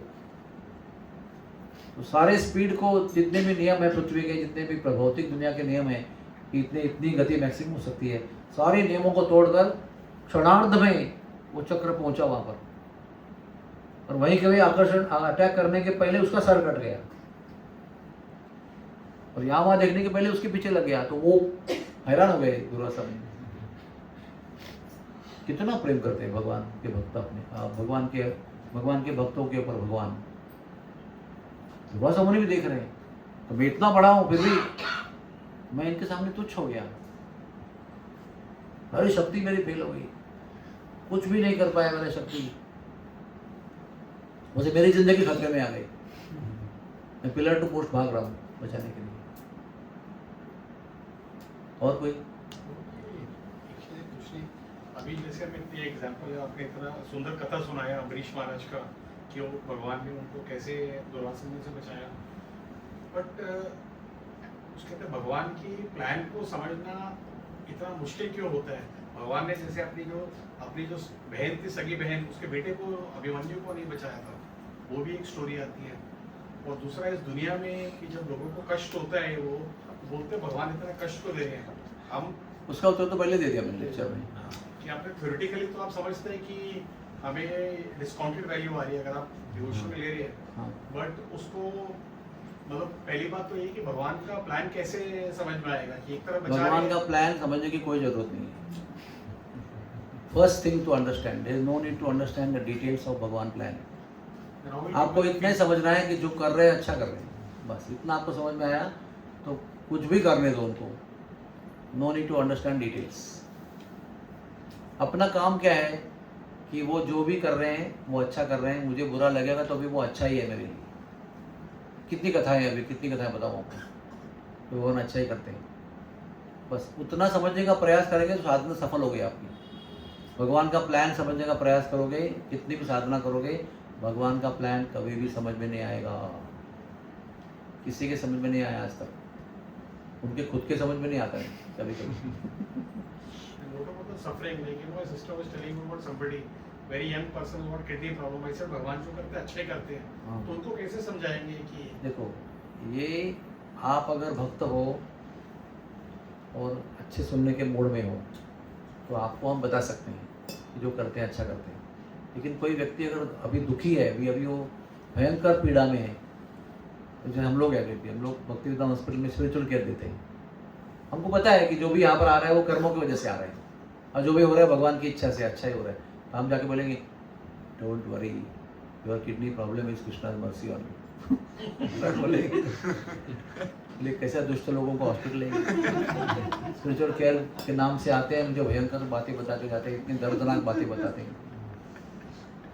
तो ददामी बुद्धि योगम तम, उधर उपयोग करना चाहिए कि कैसे बुद्धि से उसको आपको सांत्वना देना है, प्रेम देना है, उसको दुख दर्द सहन करने में आपको सांत्वना देकर सहयोग करना है।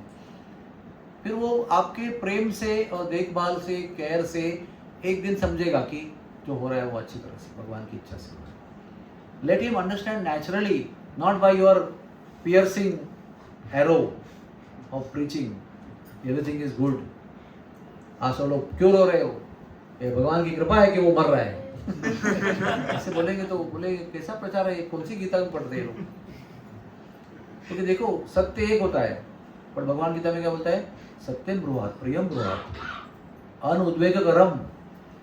सत्य को कहने का भी तरीका होता है, सत्य तो है वो, लेकिन सत्य को प्रेम से बोलो, स्थिति को देख के बोलो, थोड़ा थोड़ा बोलो, समझ में आएगा ऐसा बोलो, और उद्वेग निर्माण करने वाले तरीके से मत बोलो। पढ़ो, गीता में लिखा है कैसे सत्य को प्रदान करना है किसी को। सत्य तो बहुत सारे होते हैं, लेकिन सत्य हम लोग हर बार जाके सबको बोलते नहीं है, क्योंकि वो झेलने की शक्ति भी होनी चाहिए ना उसके अंदर। हाँ, रही बात सफरिंग की, सफरिंग तो अगर सफरिंग अपने अच्छे के लिए नहीं होता तो कुंती देवी को हिम्मत कहाँ से आती। विपदा संतुतः शश्वत तत्र तत्र जगत गुरु, सारी तकलीफों को वापस दे दो एक बार, क्योंकि इतनी गहरी निष्ठा है उसके अंदर, इतनी गहरी निष्ठा है कि जो भी कुछ हुआ वो अच्छे के लिए हुआ। लेकिन द्रौपदी को जाके बोला ना उसने, हे द्रौपदी तेरा वस्त्र हटवाना, वो तुम्हारे लिए अच्छा था। द्रौपदी को अंदर से अनुभूति हुई बाद में कि ये कृष्ण की कृपा थी मेरे ऊपर, लेकिन कुंती जाके बोले नहीं, हे भीमसेन अच्छा हुआ तेरे को जहर खिलाया, भगवान की कृपा थी तुम्हारी। भीम तो उनको अपने आप समझ में आया कि विष खिलाया, नागलोक में गया और 10,000 हाथी का बल लेके लौटा मरने के बदले में, तो उसको समझ में आया था कि ये कृपा ही थी मेरे ऊपर। तो कृपा का अर्थ हृदय के अंदर से समझ में आया तो अच्छा रहता है। बाहर से इंजेक्शन दिया तो दर्द हो सकता है, इसलिए you have to wait patiently till the person understands.